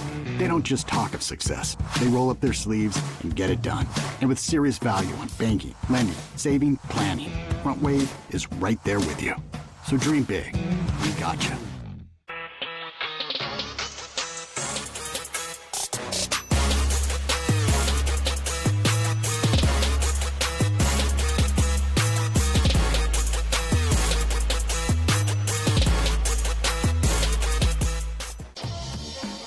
Your team. The perfect fit. The game ball. Are you ready? Soccer Loco, next level performance. Just another casual, relaxing evening here in San Diego. I kid. 45 minutes of enthralling action. Catch your breath. Get ready for 15 more, and then, but wait, there's more. Then, if you're a Sockers fan, you'll hopefully be getting ready for 15 more after that. That's right. 15 minutes of regulation here for the Sockers to see out this 3-2 lead, maybe expand on it, whatever it takes to get to that final horn ahead and win this contest to get to tie what is effectively a 3-game series, but with 2 60-minute games decided by one condensed 15-minute knockout game for a spot in the final. It's quirky, it's crazy, it's arena soccer at its finest. The Sockers lead 3-2 in this initial important contest here in the semifinals of these Ron Newman Cup playoffs on Ron Newman Field. My name is Nate Alarea, the TVX crew, Melissa May with you, and to take you the rest of the way with the play-by-play, I give you Craig Elston. Thank you so much, Nate. Berna Valdovinos now with the Brujos at his back. He and the Savage going right to left, the Sockers left to right. San Diego needs to see this quarter out victorious. Of course, an overtime win works just the same, but they need the win, as Nate just spelled out, in order to keep their season alive. Chihuahua has been, maybe on balance, the more composed of the two teams this evening. Surprising, talking about the 15-time champs. Good thread-through pass, punted out, and staying on the short wall there. That could have been defensive clearance. Off the wall again, and Cardenas sees a crazy hop into the corner. Ducking that was Ryan Sigic. And we have a foul called on Chihuahua along the wall that has his soccer down. That's a Escoto waiting for a little bit of help to get peeled back up. Sockers took a 1-0 lead at 12:25 of the first quarter. Charlie Gonzalez from Tavoy Morgan.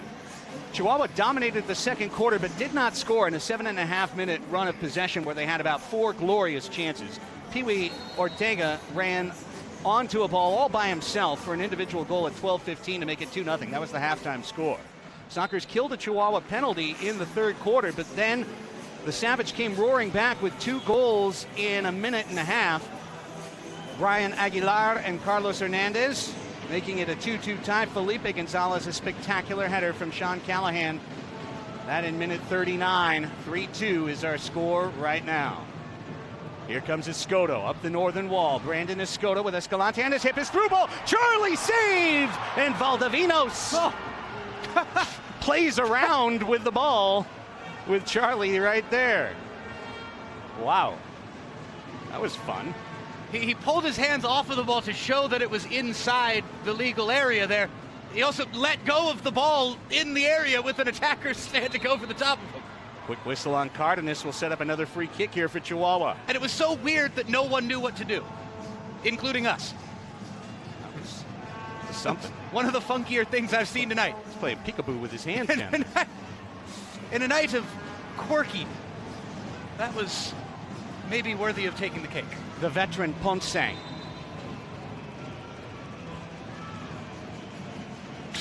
Tips it to Torres, and Gutierrez blocks the shot. Christian Gutierrez.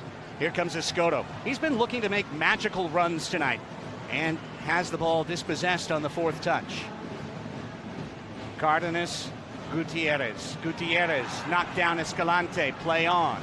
Charlie Gonzalez cutting the ball, and Contreras chips that one out of the air.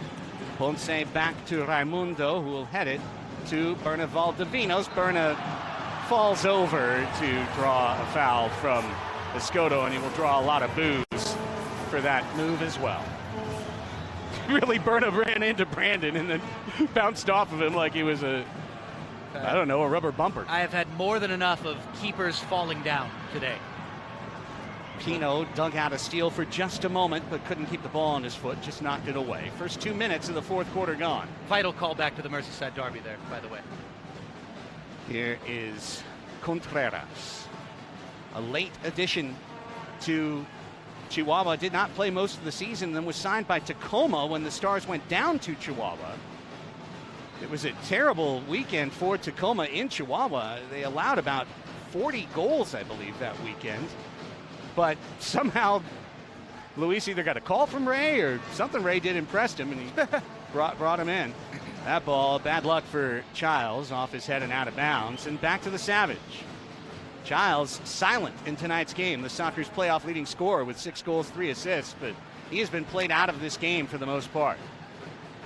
And as we know, and I think as maybe and hopefully some MASL voters for awards are learning, when Leo is out of the lineup, it's a different attack for San Diego. Rojo, sad that it takes a playoff semifinal injury for people to finally give a player the credit he's due, but the scoring of so many other Sockers stems from the MASL past master, Leonardo de Oliveira, with 33 assists to lead the league and 6 assists in 2 games of the playoffs. Here's Childs trying to get around Ray. Childs rubbed down to the floor, and he will draw the foul call, which I think is about the most he could have hoped for from Ryan Sigich here, Nate. Yeah, it's going both ways. It's a foul on Ray. The master of the free kick, Craig Childs, scored from this spot on a must-score play with 12 seconds left in Chihuahua. He's going to try, and that time an extra man in the wall to block Childs' bid. Can't blame him for giving it a rip. Morgan, no goals tonight, just 1 assist. Sockers forwards have been completely shut down so far. Nice move by Cerda. Cerda stepping into the corner. Cerda tripped up in the corner by Zuart. Free kick coming. Los Brujos de 78 going crazy. Another look at it here. Just the common foul. No boarding action there. Giles is back on the floor. Popper's looking to race out toward him. Charlie goes to Tavoy, and the shot was blocked. Second time tonight, Tavoy Morgan at the doorstep of the Savage goal. Oh, there's Brandon trying for a spinorama and losing the ball. And he's still goalless. And it is a counterattack that's on for the moment. Ugh. Fuentes did not get what he wanted on that pass. Kike, then look out, it's Cerda. And it's Escoto with his Tijuanense teammate Gutierrez on the run. But Adrian Miller, using the official well, breaks away. Counterattack. Here comes Chihuahua looking to tie it up. It's Cañas. Cañas passes to the Sockers. Man, I feel like he's passing to the official there. I was going to say it earlier. Of all things, I was talking about we'll get back to that. Gutierrez. Miller, slide tackle of the ball. Oh, bad foul. Bad foul from Cerda. Knee into the lower back there. Look, I made a reference in the opening to the Savage goalkeeper, Balavinos, wearing a kit a little bit similar to the one that the Sockers are wearing, creating just a little bit of confusion early on in the game. I was also going to mention the all-black officials kits with the black and red, predominantly black on the front of the kits for Chihuahua. I swear, moments ago, that was a pass to the referee thinking that it was a Savage player. Can't blame him out of the corner of his eye, right? I mean, Sockers packing in on defense, up by a scant goal. Chihuahua trying to steal match 2 and go into the finals and head to Florida next weekend. I don't even think I'm going full Van Gundy there. I just feel like these things should be sorted out. 3 fouls on Cesar Cerda. Foul on Gutierrez there. Gives the ball back to Chihuahua, but one of San Diego's most aggressive defenders has to back off now, or else Cerda will give up a power play to Chihuahua. He's on the bench right now. As we work into the final 10 minutes tonight, that shot deflected off the glass, and then Felipe tried to bicycle it out, and he missed.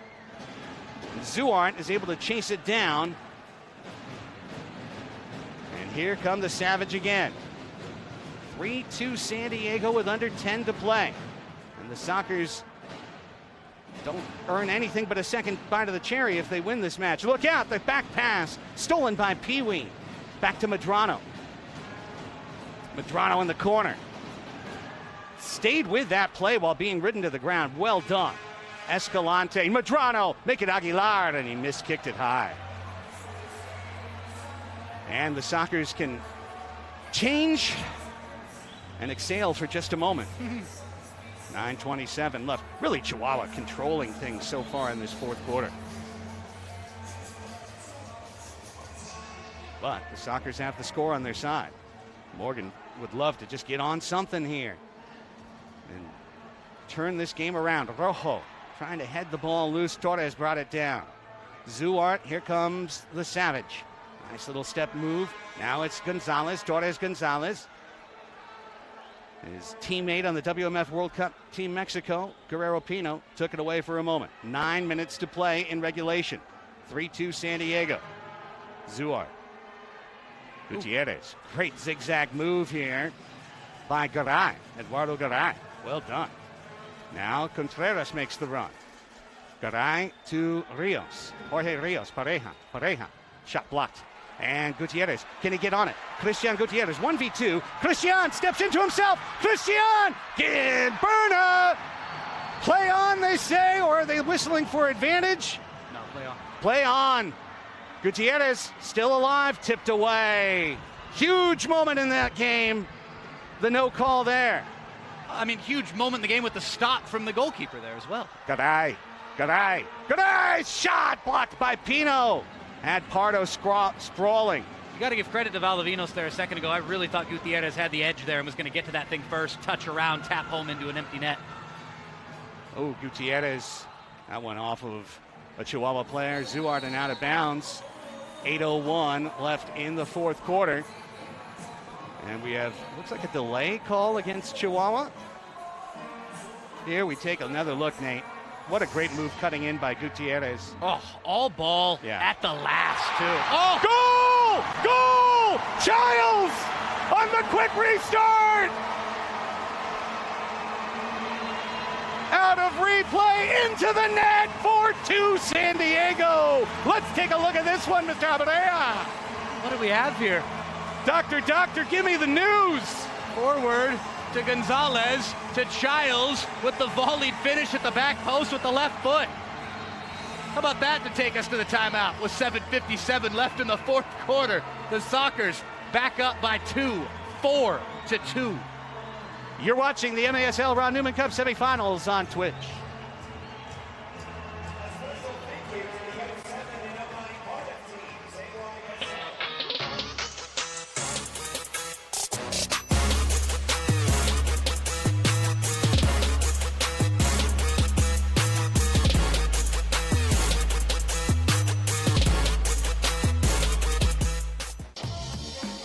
Your team.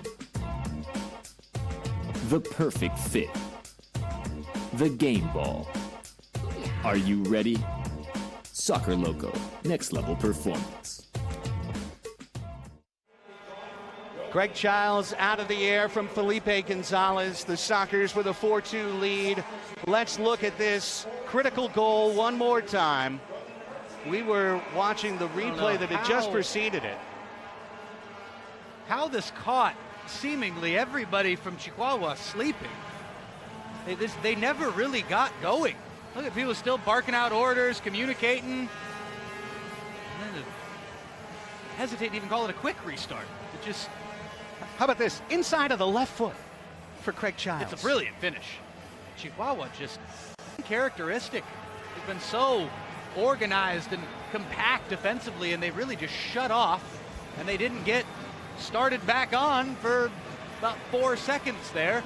And in that 3.5 to 4 seconds, the Sockers worked the ball up, and Gonzalez, who scored a golazo to give the Sockers the lead at 3-2. The assists for 4-2. The captain, fantastic. Now, Felipe Gonzalez has made 2 extraordinary plays. And the Sockers have a 2-goal lead for the second time tonight. 7:52 left in this one, and the next 3 minutes are critical to hold or extend for San Diego. That's probably the sixth attacker threshold is somewhere around the 4.5, 5 minute mark. Now keep in mind, Berna is capable of coming up and just playing sixth attacker on his own. Adrian Miller, wall pass, and that one caught Torres by surprise, make it Puentes. Man down, play, blue card is out. It's a delayed blue card against Chihuahua. As Juan Gonzalez draws the penalty. Make it Felipe. And it looks like he was roughed up. Oof. Taken out by Miller. Miller thought he got ball. Nope, too much leg, especially on that great last look there from our pitch side camera. Our friends at TVX, and a yellow to the bench for Chihuahua coming out now.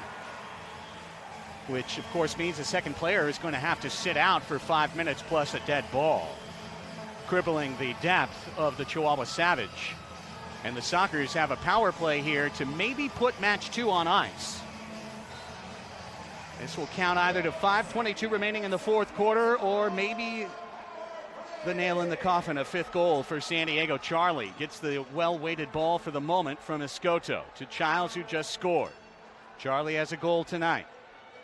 Morgan does not. He's in the middle of this power play and would love to speak here and to dance as well and electrify this crowd. Under 7 to play in the fourth quarter. Nice touch by Tavoy to keep the ball moving. Tavoy keeps the ball moving. Serta shoots off the wall, looking for Tavoy. Escoto steps up on it. Brandon Escoto back to Charlie. 1:26 in the power play.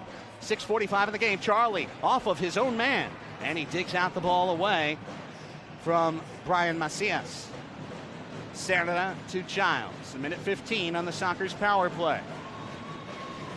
Here comes Childs. In the corner, it's Juras. Brandon Escoto. Back to Charlie, to Childs, to Charlie. 1:2 on the man advantage. Charlie, Childs. Childs, Charlie. And now Serta on the mid-board. Stepping out to the left wing, feeding Childs. No one with an angle. Looking for the back post. He was trying to feed Escoto. Was Childs right there. Serta takes the ball away. Can Morgan get involved? 45 seconds left in the power play. Here's Tavoy Morgan. Steps and runs to the middle. Escoto. Morgan. Morgan taken down by Contreras cleanly. Great defense by Conte. And a great clearance as well by Chihuahua. We've got a foul called on Brandon for embellishment. And what's really bizarre about the situation, he might actually be in a bit of pain right now because he threw himself. It's not. I mean, is he it not gets Escoto? That's bumped. not Escoto. You're right. I think it's Charlie. It is Charlie. It's Charlie. He gets two hands into, bumped, into but then the there's back. this extra kind of turn into the You know, boards. I find that extremely hard to believe. I'm sorry, but there's two hands extended, one to each shoulder blade. If you lose your balance and you fall into the boards, I mean, there's a potential for a blue card, not a. That's the point. Is he threw himself very much. He turned and kind of threw himself into the boards. Hey, Rich Grady's a veteran official. He made the call. Now, the free kick. Contreras tried to give himself an angle. Remember, the Savage are down a man here, but they got the free kick, and they're doing very well to kill some time. Only 20 seconds left in the Sockers power play. San Diego is yet to convert a power play tonight. If you're going to embellish something, do it where you don't throw your head into the boards. That's painful. Just dive. That's you know? it. Chihuahua is going to kill this power play, and they're going to build offense out of it.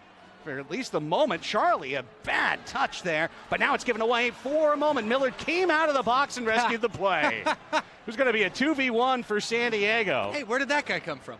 And Miller stepped out of the box. Even strength. 5-10 left, and here's a good run for Rios. Rios steps around Gutierrez. He feeds Conte. Back door! Oh, and Pardo got over there as Cañas did not get anything on the shot.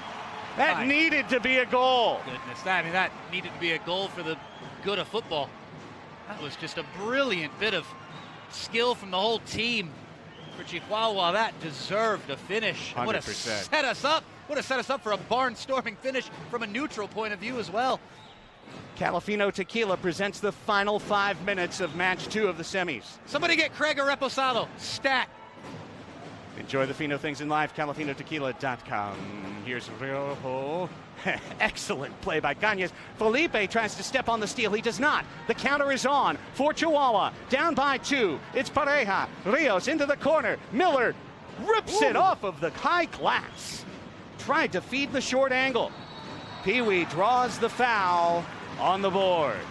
On a slide, too. Luis Peewee Ortega coming up clutch. And as he does always, in tight spaces, the man named Peewee comes up biggest. High pressure. Desperate pressure leads to a turnover. And Chihuahua's got the ball back. And then Giles. Yeah, okay, well, fine.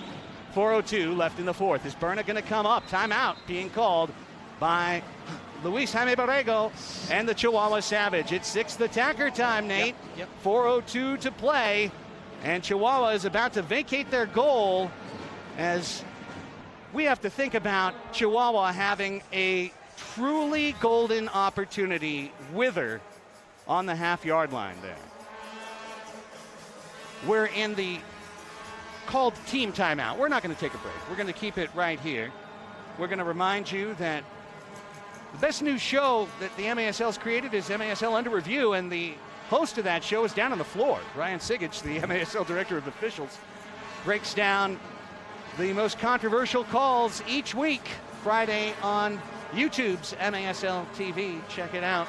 While you're there, check out MASL Monday, hosted by Adam Snavely and Pablo Morer of The Athletic, as they recap the weekend. And hey, you know, don't forget, Alex Bastiavansky, MASL Primetime. I never forget. On Wednesdays. He's waiting for tonight's results.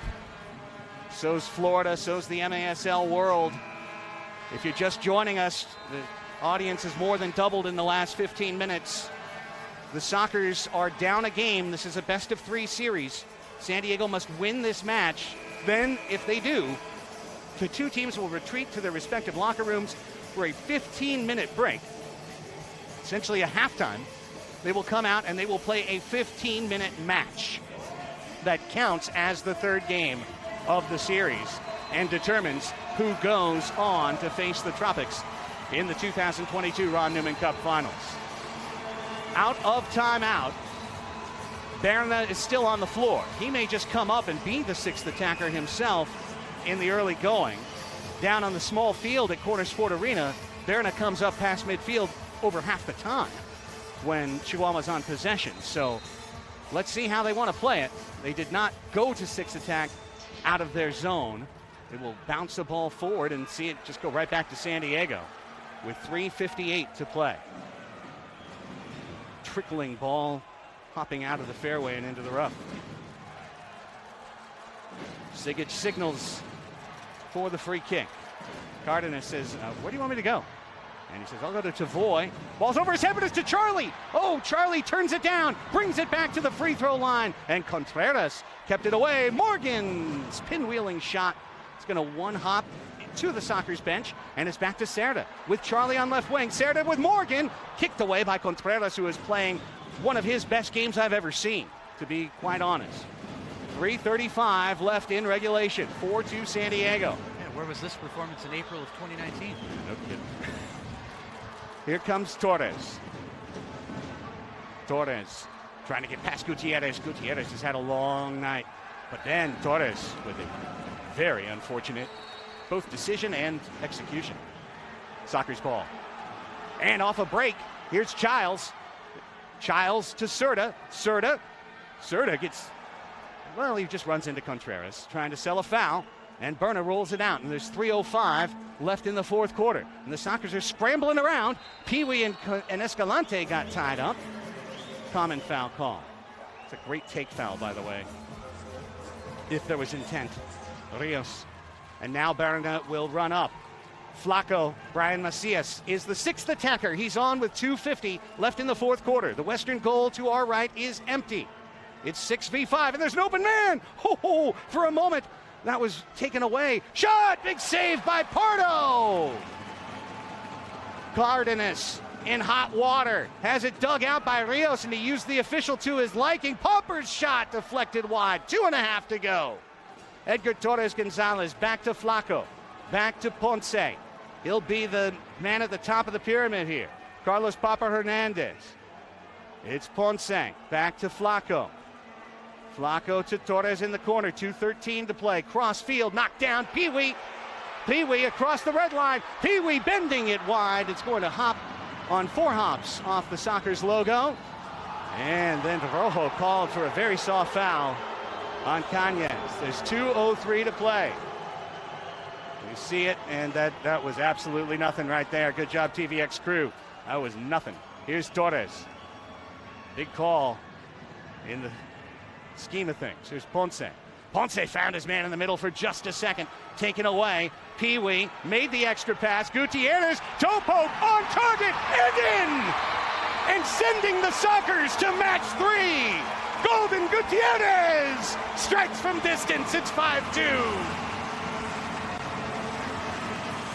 Listen to this place come alive. They know that beautiful bit of skill there from Christian. His fans know what it means. It means we're heading for game 3 later tonight. Christian Gutierrez with that goal says, oh, we're going to have an encore. His 4th of the playoffs from Peewee, who is having his best game of the season in match 2 of the semifinals. Berna's back out there. Serta's cartwheeling, and the card is out. Oh, there you go. And this will cinch it as the Savage take a blue card.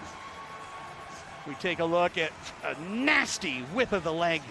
Just sticking it out there on Serta. Serta ran over it.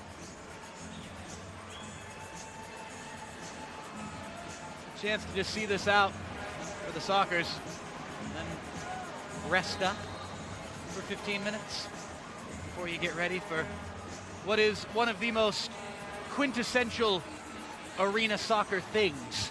That is what is now referred to as the knockout game. The 15-minute game 3 on the same night of game 2. The rubber match for all the marbles. Tavoy. Tavoy! Tavoy! Before they could finish celebrating, Tavoy Morgan says, what about mine? Scoring it on Berna. It's 6-2, just like that. Another restart from San Diego. Somehow catches Chihuahua sleeping. A little bit of good fortune there, but on a night that's been real tough for Tavoy Morgan. Maybe seeing a ball off of his foot hit the back of the net, even if it got it trickled across. Maybe that triggers some good vibes in the brain. Get some good goal-scoring mojo going as we head in to the knockout game that Chihuahua are just ready to play in. They're ready to see out, to let the clock expire here. They're just going to see this all the way. They're going to leave the ball. And this is now up to San Diego. Don't you dare. In a sportsmanship moment here. Kind of laughing there. Don't you dare, boys. Everyone goes to their bench. And they're going to walk. The players can't leave the field. They're going to go almost all the way to the bench as they see out the final 45 seconds on this running clock. Guerrero Pino having a laugh there saying, don't worry, I'm not going near it. And so both teams are very much ready to play the knockout game. 15 minutes to decide a trip to the Ron Newman Cup final. How about you now? Hey, minute 60 is all about Los Brujos de 78. Dancing and celebrating. The crowd standing and cheering. The whole crowd. Get a shot of this whole stadium right now. Everybody on their feet as the San Diego Sockers will not go quietly into that good night. The best team in the MASL is going to take it the distance in the Ron Newman Cup semifinals. The mini game, knockout game, death match. Here we go into the Thunderdome next. 6-2 full-time score. The Sockers get 3 in the 4th to see this one out. I like to think of it more of like Iron Chef back in the day. You know, I go with the non-animosity one. You know, but we still have to find a way to find a winner there. Those were kind of aggressive words, but we're playing a team named Savage. I mean, Let's be clear about I'm all for things. nonviolence these days, Craig. Let's have a cook-off. Let's figure out who's going to go to the Ron Newman Cup final. Who is going to make the better dish with the ingredients at hand in the mini game, in the knockout game, I should say. Don't find me there, league office. The knockout game. Well, they're going to go put the biscuits in the basket. Both teams are going into their locker rooms to plot their recipes for Game 3. Let's bring you the superlatives. Now we're talking. From Game 2 as the Sockers win this one 6-2. Let's start things off with the fan save of the game. And this came on the Chihuahua power play. Papa Hernandez, wrong-footed there. Boris Pardo does a great job. He's leaning on his left. Has to come back on the short posts. We'll take one more look. Papa Hernandez, who had a great goal in this match. His chance for a brace taken away by Boris Pardo, who made the fan save of the game. You can save by following the San Diego Sockers on the Fan Saves app. Download the Fan Saves app today for great savings. Now, our front wave goal of the game. And we see it from the floor angle. Of course it is. Felipe Gonzalez, the flying header. Sean Callahan on the scoreboard with that lovely cross, and Felipe turns it into a thing of absolute beauty. Shades of the flying V right there from an angle.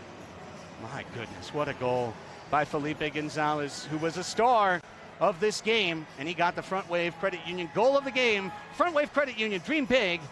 We got you. All right, we're going to take a little break. When we come back, Nate and I will plot and plan and set the stage for the knockout game. It's coming. Sockers beat the Savage 6-2. The series is tied, 1 game apiece, and Game 3 is next on MASL TV on Twitch.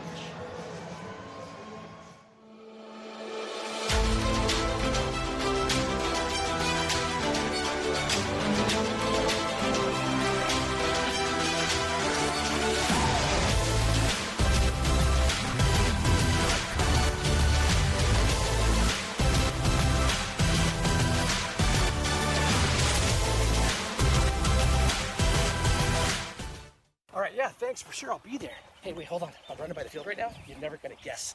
Dude, Medina's here. I think he's training for a comeback to the Sockers. What are you talking about? Medina? He retired 2 years ago. He's too old, bro.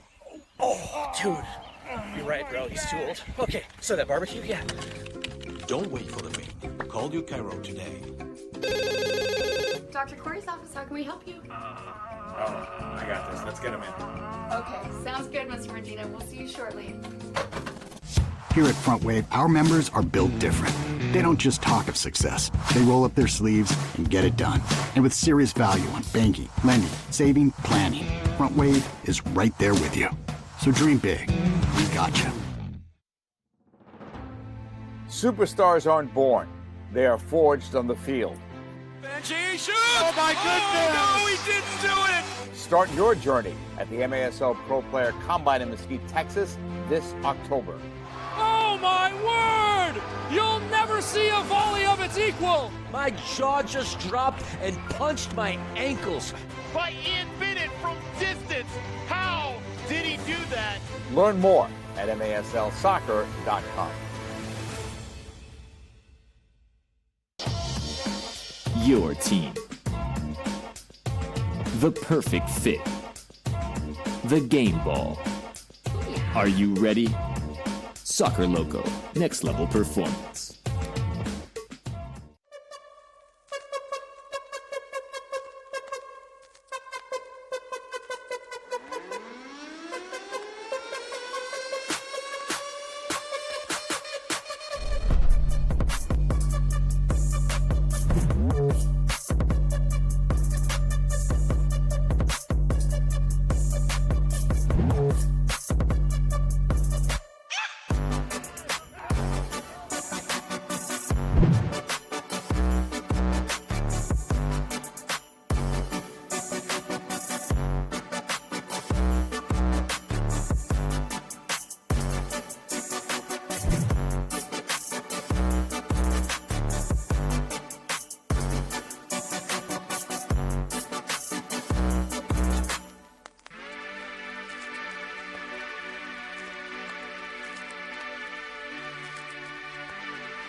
Greg Elsteneda back with you from Pechanga Arena, San Diego, where match 2 goes to the San Diego Sockers 6-2, forcing us to a knockout game of 15 minutes coming up. Let's show you how it happened with our Game 2 highlights.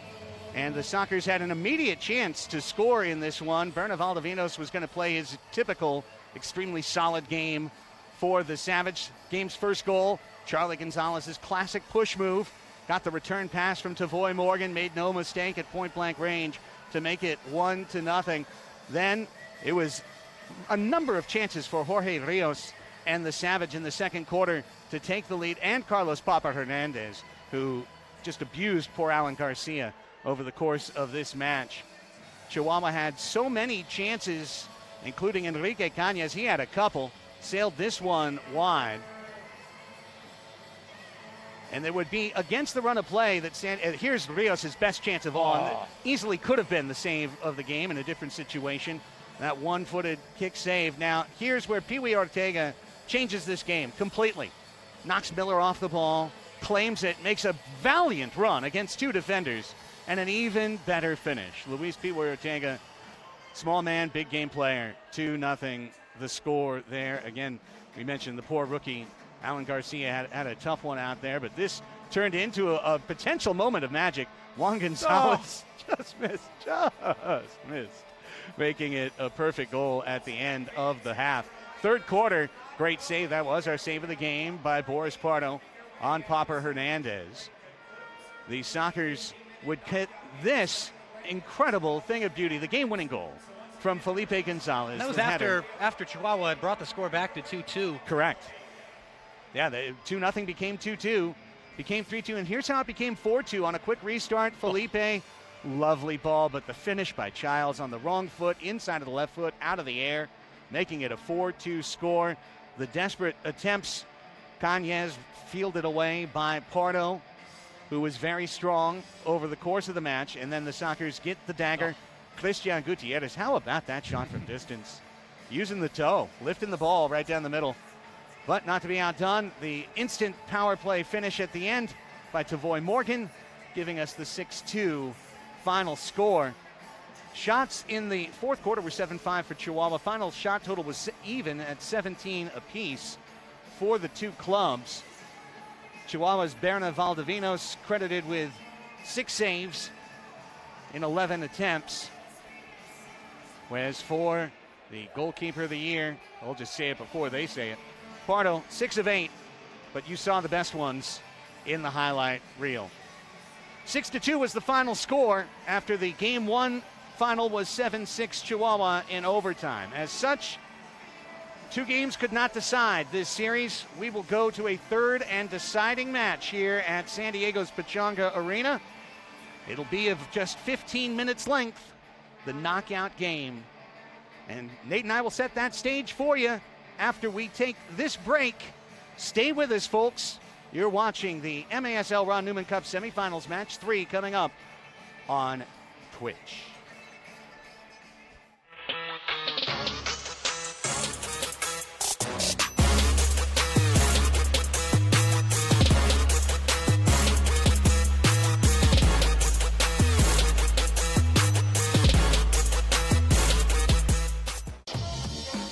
Your team.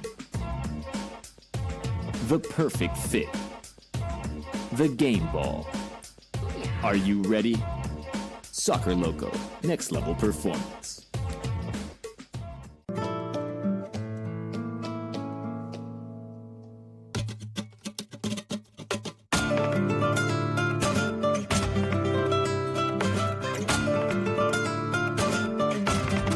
Califino Tequila. Treat yourself to the finer things in life. Here at Front Wave, our members are built different. They don't just talk of success. They roll up their sleeves and get it done. And with serious value on banking, lending, saving, planning, Front Wave is right there with you. So dream big. We got you. All right, yeah, thanks, for sure, I'll be there. Hey, wait, hold on. I'm running by the field right now. You're never gonna guess. Dude, Medina's here. I think he's training for a comeback to the Sockers. What are you talking about? Medina? He retired 2 years ago. He's too old, bro. Oh, dude. You're right, bro. He's too old. Okay, so that barbecue, yeah. Don't wait for the main. Call your Cairo today. Dr. Corey's office, how can we help you? I got this. Let's get him in. Okay, sounds good, Mr. Medina. We'll see you shortly. Soccer's Overtime has always been your weekly look inside the Soccers and the MASL, but now we're not just a podcast. We're a TV show on Twitch. Well, we're not technically a TV show, but we do recap, preview all games. We have some awesome guests all the time, and we're on every Tuesday at 5 p.m. So check us out, twitch.tv/San Diego Soccers. And hey, we're still a podcast. Find us on Google Play, Amazon, Spreaker, Spotify, iHeart, or wherever you get your podcasts.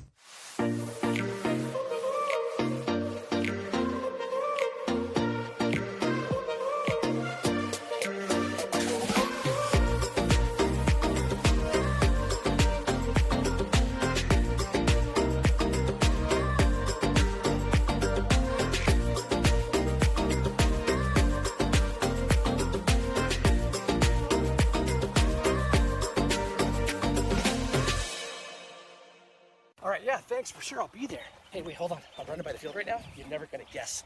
Dude, Medina's here. I think he's training for a comeback to the Soccers. What are you talking about? Medina? He retired 2 years ago. He's too old, bro.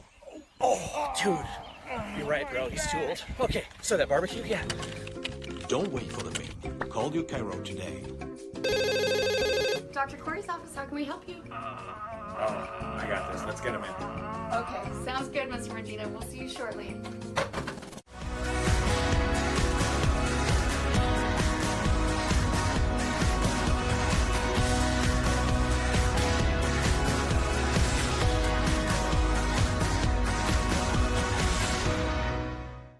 Here at Front Wave, our members are built different.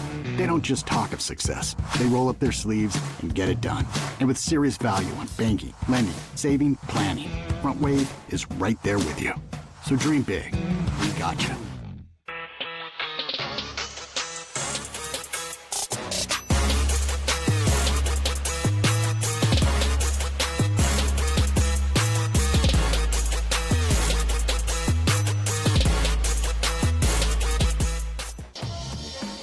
Your team. The perfect fit. The game ball. Are you ready? Soccer Loco, next level performance. The clubs are returning to the floor as we prepare for the knockout game. In the Ron Newman Cup semifinals, both semifinals go the distance. And the Soccers want to see what happened yesterday repeat in terms of history today. Yesterday, Florida defended their home floor in their brand new turf. They won against Kansas City 4-2. They won the knockout game 4-2. And they advanced to the Ron Newman Cup finals. One of these two teams will face them. We are about to play a 15-minute knockout game. This is just like a regular game, except it's 1/4 the length. Both teams get one replay challenge. 4 fouls equals a power play. Personal fouls, everything is the same.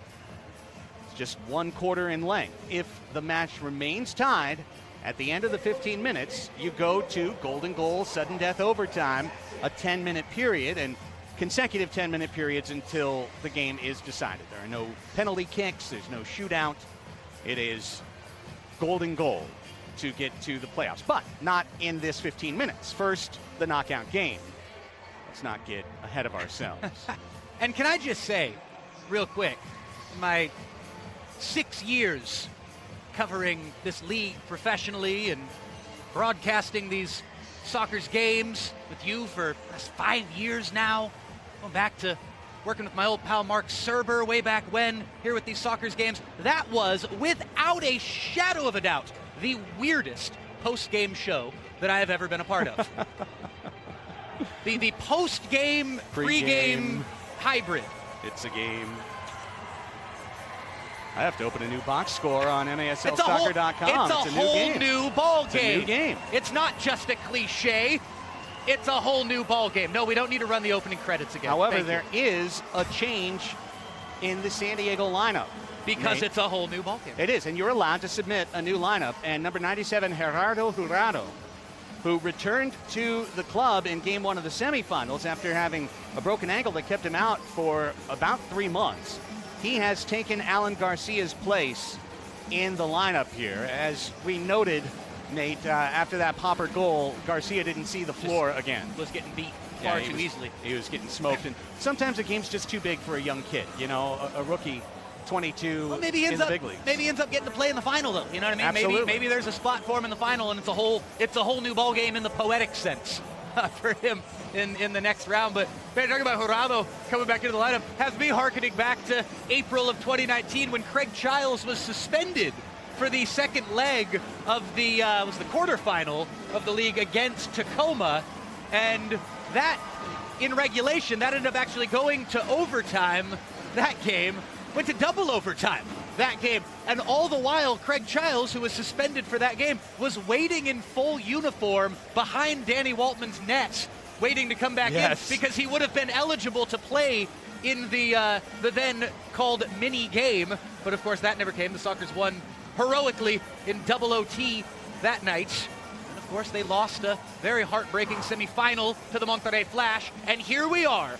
After the season last year that was wild, that ended with the Sockers as champions, they never got to play here in Pechanga Arena, San Diego. It's just a whole different feel. It's a whole different season. It's back to proper. It's back to how it should be right here. The Sockers on Ron Newman Field.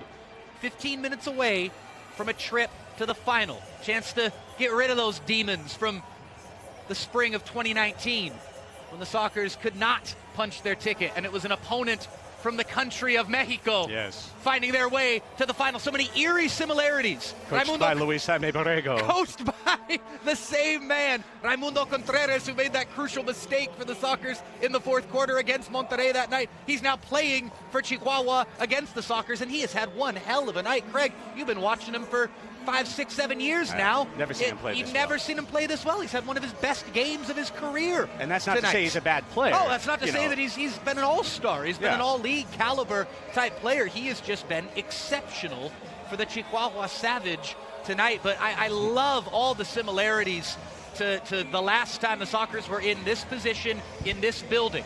It was sudden death overtime that was their demise back in the spring of 2019 against Monterrey. Will the mini game, the knockout game, be their demise, or will it be the blessing? Will it be the key to unlock this thing and get the Sockers back to the championship round, back to the Ron Newman Cup, which would take place right here in the Grand Old Arena on Ron Newman Field? Let's have it, baby. Into the Thunderdome we go for over 7,500 watching us now live simultaneously on Twitch on MASL_soccer, the 15-minute knockout game. Sockers will run right to left. I think it's very telling. Chihuahua, having won the toss, chose to put Berna in the eastern goal and keep the Brujos out of his ear. The Brujos will support Pardo guarding the western goal. Sockers right to left, Savage left to right. 15 minutes, regular time, so to speak. That first goal is huge, but it's not determinative. Who is going to get it in the mini game, the knockout game?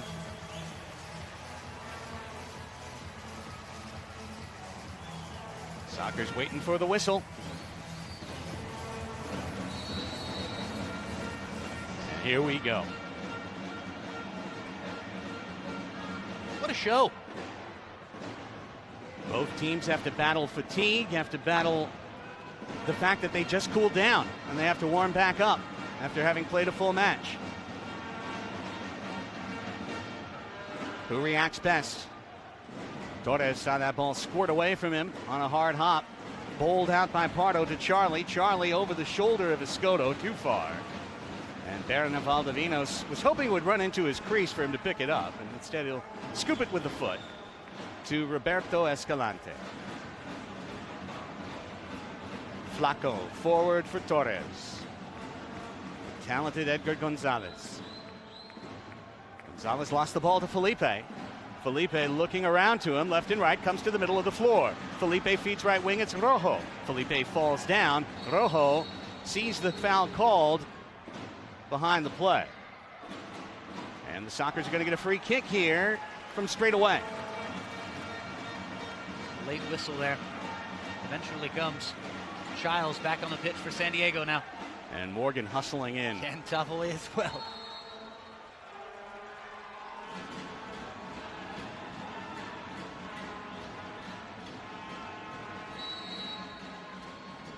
Craig Childs sends in Serta. Serta shoots. Save Valdovinos.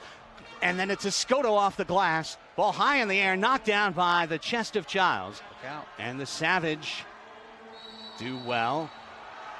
They've got a new man in, number 11 for Chihuahua, and I don't have him on the list, so perdón. This is lifted in to said man in the corner, and it is Ortega. Look out, turned away, and it is Aguilar. Aguilar's shot blocked by Pino. Guerrero Pino, huge block shot. It's Medrano in the corner. Medrano, absolutely a foul. I mean, the foul might actually be against Medrano, and then he took a shot to the head as Peewee was landing. And they're calling for the trainer immediately, as both teams are calling for it. This is not good. Oh, dear. I think he just hit his head on the boards. Oh, or it could have been a swinging arm there from the Sockers player. No, the foul, definitely it's a foul on. Yeah, but then initially on Chihuahua. Also, it's initially a foul on Chihuahua. If you watch that again, you could say it's inadvertent, but my goodness, that was an elbow from Peewee Ortega. That absolutely hit the dome of the opponent. See, I said this earlier tonight, seen blue cards handed out for less. And so actually, no, we're going to, the play was stopped, and it's a drop ball, and San Diego are going to give the ball back to Chihuahua. And I am okay with that. I am okay with that. 13 minutes and change left in this knockout game. Ball's going to come to Boris Pardo. I'm no arbiter of justice, but I'm okay with it. Number 11, by the way, is Cesar Ruiz for Chihuahua.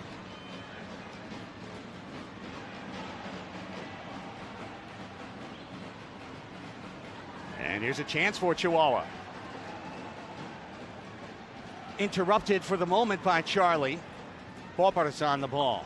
His shot punched away and knocked to Escoto. Knuckling. It was a knuckling drive.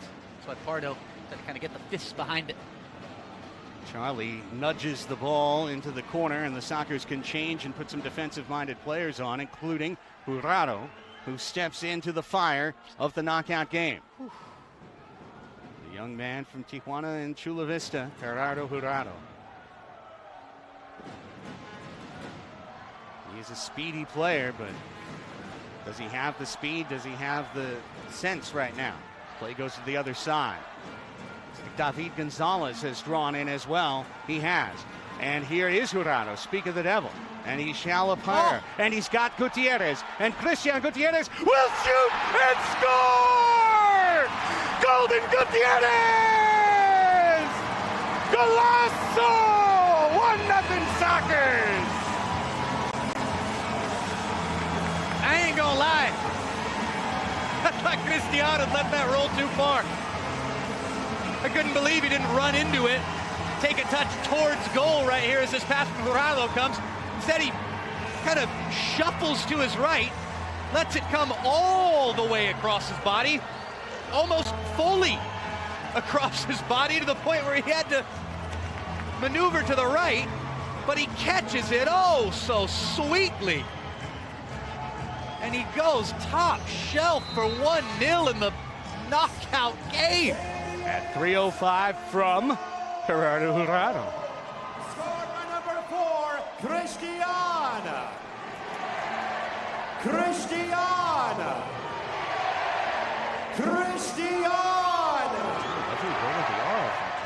Thank you. David Gonzalez, indeed, the veteran forward, is the second substitution in this match for Chihuahua. Peewee digs out of the dirt. Peewee gives it back. Saved by Pardo. And now over his shoulder. Great lift out by Serta there. Big chance for Chihuahua. Just had to pick a corner. Pardo, it was a nice save, but it was also right at him. It was an open shot. Chance to pick a corner and bury it and tie this game back up.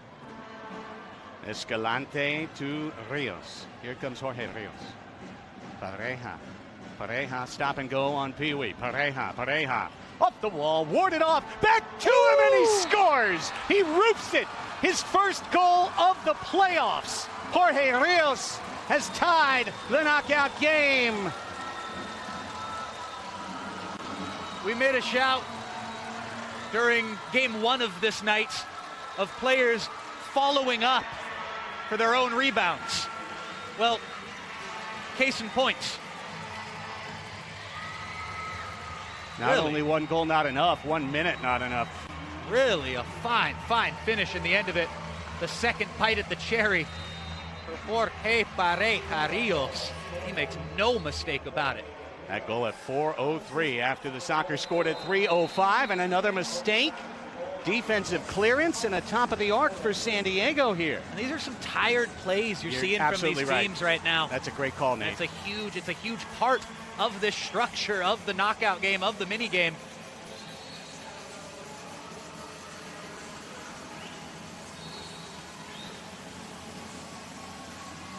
Childs. Charlie headed away.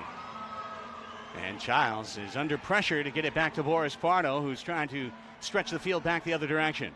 Morgan sent it across the red line, but nobody home except Uriel Zuart.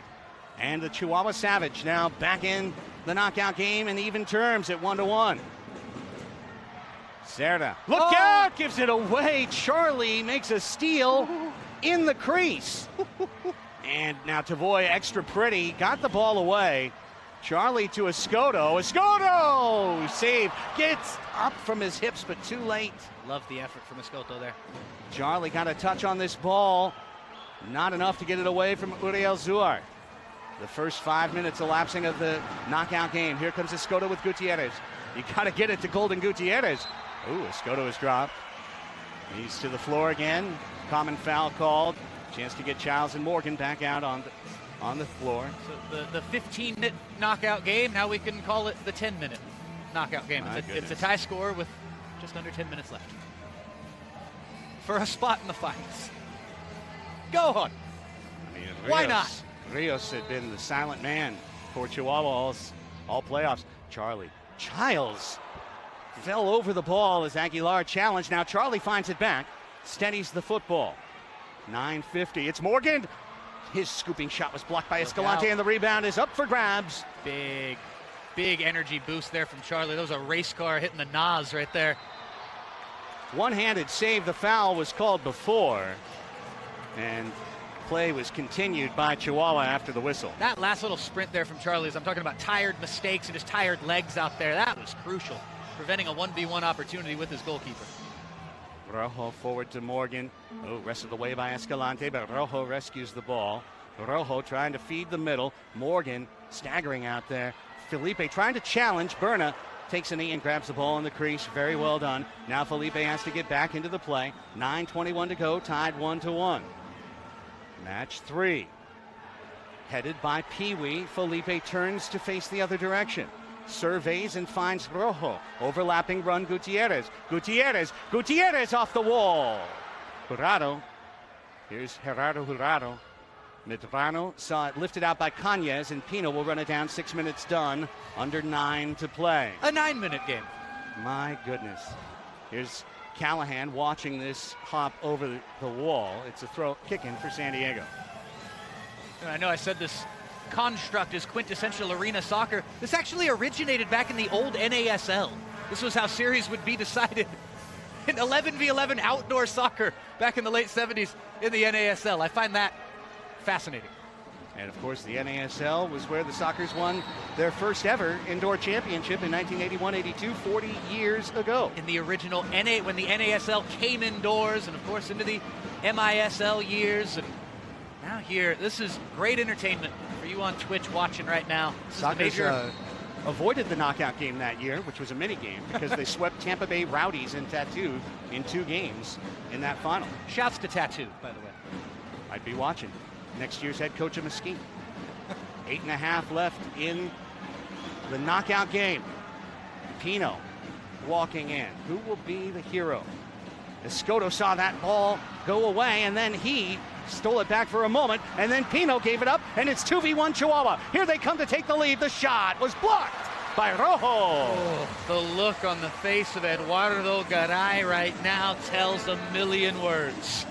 He made the run all the way, and the pass never came. The shot is too high by Miller, and it's a distribution for Pardo. Oh, and Garay was just disgusted to not have that played to him, to not have a chance after making almost full field run with his teammate there. The long ball by Pardo. Oh, Morgan Cowboy turns space. it down. He had space, and the space went away. Almost too much. And now it's Rios feeling the spark, sending the ball forward to Flaco, to Rios. Rios straight away, facing goal. Rios' shot blocked. Two men came to challenge. Felipe is victim of the foul. There are some very tired soccer players out there, and this game is hanging on a wire. And with that comes tired minds out there as well. It's not just the legs. Ooh, here's Childs. He's saved by Valdovinos. Berna comes up with a big save. Charlie in between two. Miller, look out. Sockers were watching the play, and here comes the counterattack. Cardenas got back on Cesar Ruiz. Childs diving in tired. He got the ball. He comes off. Morgan comes on. 7:15 left in the season for one of these teams. Unless it goes to sudden golden goal. I love the energy in this building right now. It's nervous, make no mistake about it. Including up here in the top row. Morgan trying to dig out of a double team. Big flop behind the play, but it's forward for Chihuahua. Torres will run it back to the middle. Again, soccer's making very ill-advised decisions right now. Escoto should never have attempted that challenge, and he's called for the foul. The best thing it did was allow a player change. That is a pretty good thing, to tell you the truth. 6:45. Here's Torres. Torres got the pass. Pino took it away. Guerrero Pino has Gutierrez on right wing. Can he get the ball there? Christian shoots it off the wall, and Pino saw it whistle past him.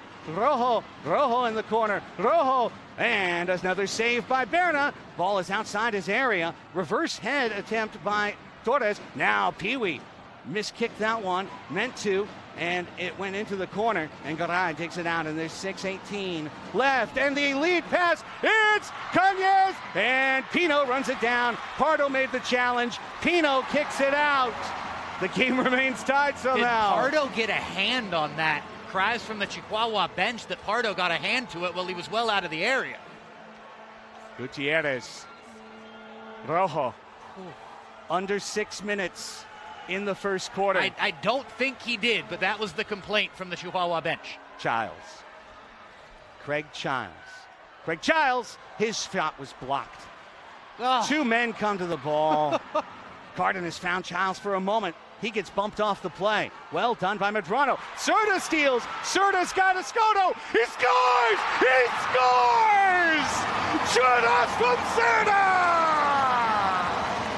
5.5 to play! And the Sockers lead it 2-1. And that challenge flag is out along with a yellow card. Well, we're going to see the replay of the goal here. And after this, I'd love to see a replay of that breakaway opportunity. The shot through traffic. Oh, what a night for Berna Valdovinos, but this was not one of his shining moments here this evening.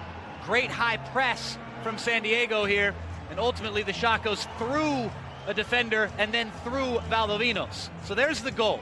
Would love to get a look, if we can. Wonderful TVX crew here. Get a look on that breakaway where Pardo came out and made a potential season-saving play. Here it is. Here it is. He touched it with his hand, Craig. Boris Pardo came out and absolutely got a punch to that, and he's halfway to midfield. Watch this from this angle again. You won't see it from there. It was actually the first angle. Absolutely showed it right here. If we could slow this down, guys. Slow this down right here. Boris Pardo touches that with his paw. Okay, so here's the deal.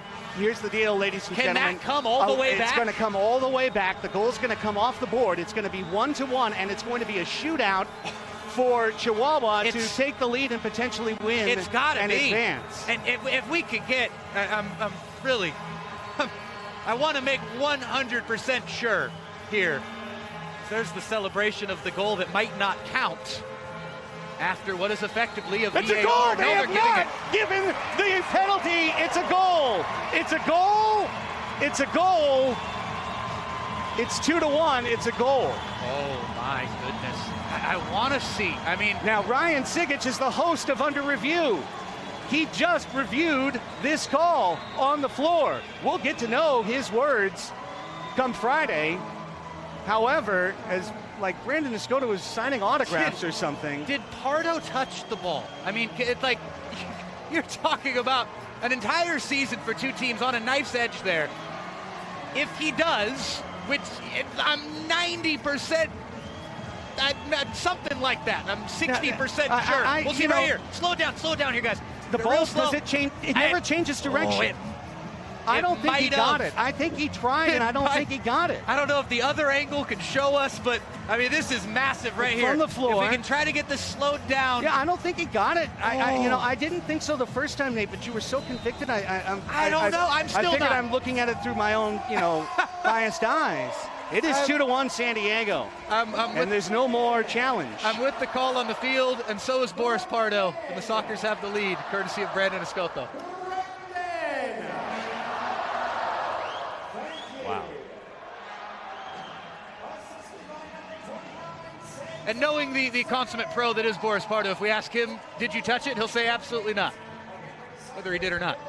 Here's the chance to tie! Save Pardo! Touch that one. This game's nowhere near over. Pour the Calafino. Final 5 minutes. Gutierrez has Berna there. The last line of defense. It's Aguilar to Conte. Ray Contreras in the corner.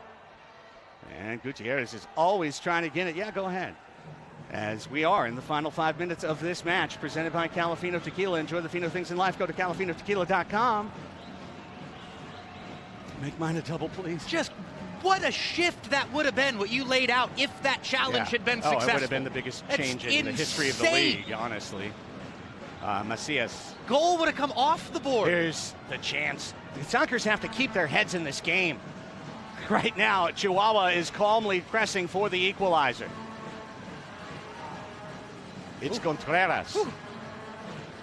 Contreras sends it to Zuarn. Had to chase that weighted pass, and Gutierrez got the steal, and Gutierrez pinball. That shot is wide, and the Sockers have two men on the north side, Peewee and Serta. And Serta has men in front of him and needs to do well to come to the middle, which is exactly what he did. 3:45 to go. Mini game, knockout game, at what point is it the same as through your regular season in the playoffs as far as sixth attacker goes? Yeah, I think with one goal, it's usually 2 minutes. Look at this. Pardo with a kind of a weird touch, and Gonzalez brings it down for San Diego. And then this one is deflected, and the energy's got to stay up here. Serta, as there's a man down behind the play for Chihuahua. We continue forward. It's Charlie. Face from Serta. Charlie. What's going on? What's going on? We've got attention being certain. Now, normally, as Charlie is also down here, normally in a situation like this, you play until the other team gains possession. In this case, Aguilar, let's watch it again. Hands to the face from Serta. Right there. That definitely was contact. I mean, for sure. Now, you've already used a challenge. Well. Sorry about it. It's a bummer for Chihuahua. Exactly. The challenge flag already came out, meaning they're just going to tend to the players, having a few choice words with the official, and understandably so. You got to say Brian Aguilar has had a fine game tonight. Just took a whack to the face. Doesn't even get a call.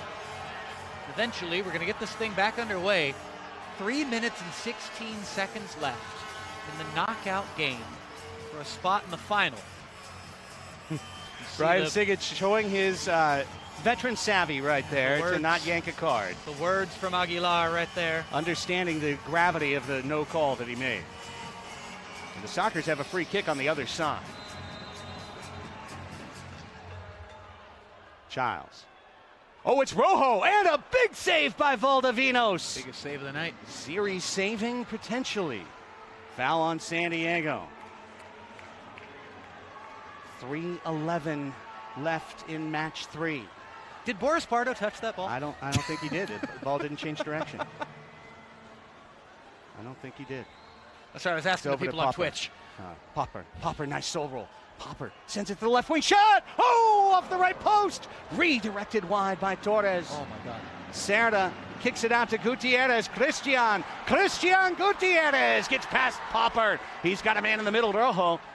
The TJ counter duo back to Cardenas time with the lead on the Sockers side. Smart play. 2:35. Now your touches need to be correct. Sockers have all defenders out there with Morgan, and yet they give the ball away. And then Morgan makes a very silly foul, and Torres needs to get up. 2:27 left to go. Torres is up. Berna's coming off. Here we go. Sixth attacker time. Berna's coming up. He's coming up, indeed. Oh, and here's the step through. Oh. The shot wide by Rios, trying to tie it. Now Gutierrez, great block. Popper might have denied Gutierrez another three-quarter field goal right there. Rios. Oh my goodness, did all the hard work and had the keeper beat, but he put his shot wide. See the block out of play there. But that last chance. Timeout, San Diego. Woo! You having fun, Craig? Deep breath, everybody.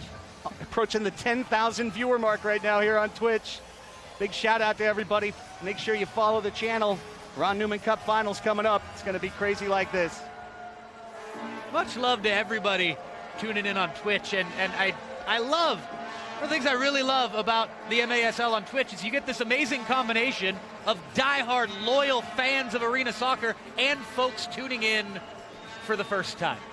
Well, what a perfect night for everybody here this evening in San Diego. And the Sockers are 2 minutes and change away from, I think, climbing the mountain. You know what Pardo did? He made a rainbow. He put his hands up in front, and then he brought him down very quickly to his side. He made a rainbow. And the ball rainbowed over his head, and it was going to go in the goal, and Guerrero Pino saved the goal. I feel like his rainbow that he put out there changed the direction of the ball. Skittles, taste the rainbow. Ooh, taste that rainbow. Okay, so here's what might have happened. He did that rainbow. He never actually physically touched it with his hands, but the rainbow slightly changed the trajectory of the ball. I don't know. We'll have to ask Boris himself later this evening. The Sockers can hold on to this lead. Boris will be in a happy and very much conversational mood. They're almost there. Almost there. And I love that missed chance moments ago from Rios, but Zuart has been a big part. This Chihuahua attack, calling out the traveling Chihuahua Savage fans up in the stands, waving Chihuahua and Mexico flags all night. What a night this has been. What a night. Supporters on both sides deserve an awful lot of credit, and these teams deserve a tip of the cap for 2 fantastic seasons. But ain't it a shame? Ain't that a shame, Craig Elston, that one of them has got to end tonight? It'll end in this game. Mitchell Cardenas loops it deep, and Contreras is the man who gets the foot on the ball, and then Cañas the head, and the Savage have the ball. And a chance to bring out that 6th attacker or bring Valdovinos forward. There's under 2 minutes to play in match 3. Berna taking his time. He's going to be the man. He's coming up. Wow. Valdovinos is now the 6th attacker in the play. And Cerda sees a man off the wall. Here's the chance. Oh, Cañas fired it wide. Minute 42 left in match 3, and Cañas had a good look from straight away. The Sockers exhausted out there. And so are the Savage, but they've got the ball in their foot with a chance to win, or to tie. Cañas saw it lost. It's Gutierrez across the red line, past Valdovinos, staggered. He will curve this wide. It'll go into the corner, but Rojo, can Rojo run it? Rojo is got the ball. That's the goal that will send San Diego to the Ron Newman Cup Finals. Manuel Rojo digs it out of the mire. Try and try and try again. the moral of this story. Might have been a foul on the keeper there. Gutierrez wisely, instead of going to ground and forcing the call from the official, he stayed on his feet and made the play right here. Christian could very well go down. Blue card comes out. Instead, Christian plays the long ball, and this is just a short story of perseverance. All about the main character, Juan Manuel Rojo. Soccer's 3, Chihuahua Savage 1. An immediate goal. My Savage goodness. 2, and it's still not over. Berna's up. I said it was, but there's still time. Cardenas. Torres. Final minute 15 of match 3 of the semifinals. 3-1 San Diego. No foul here. Pino under pressure, kicked out. Gutierrez holding it in as Popper. 45 seconds, Torres marked by Rojo. Adrenaline willing both clubs. It's Berna, the 6th attacker. In the corner, it's Aguilar. It's Berna crossing and headed by Rojo, looking for Garay, far post. Chipped by Pino, tipped out. Gutierrez off the wall. Rojo for number 2. We're going to the finals. The TJ counter delivers the nail in the coffin to Chihuahua. Gutierrez, Rojo.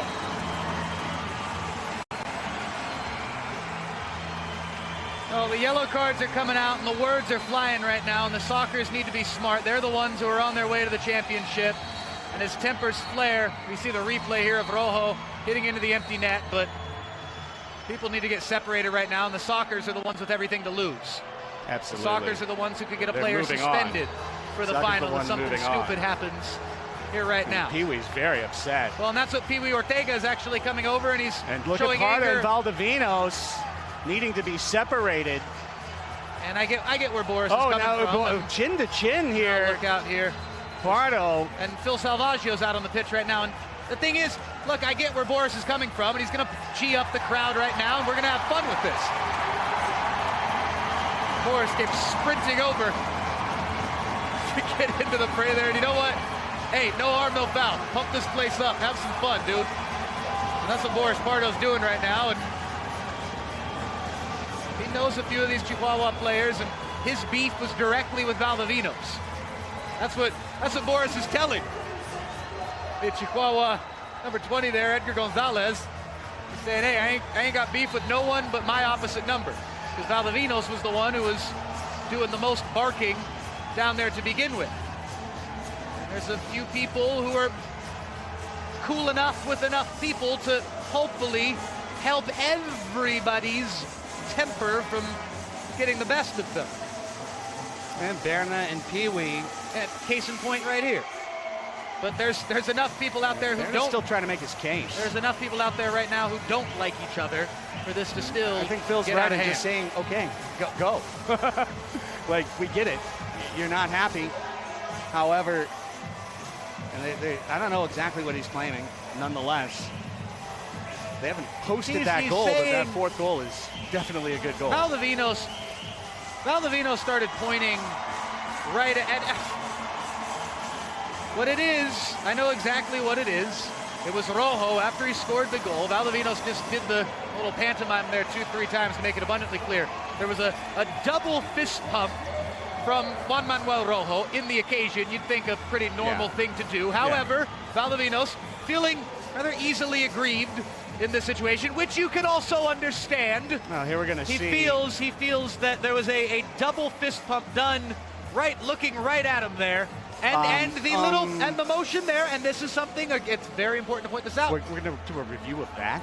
There's no need to review that. I think what'll be reviewed as far as the officials go is what happened after, because there might have been a punch thrown, okay, so now there might have been hands to the face. Let's continue to watch. Gutierrez and Berna. Now Berna's pointing at Gutierrez's face. Sertic steps in to separate them.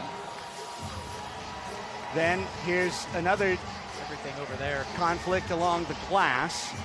But this is still nothing more than separation. There's no punching. There's no... Okay, now Pardo with a little push to Valdivinos there. And then they jaw jack. And Serta hugs him. And you know what this is? This is boys being boys. Oh, look at Salvaggio coming out.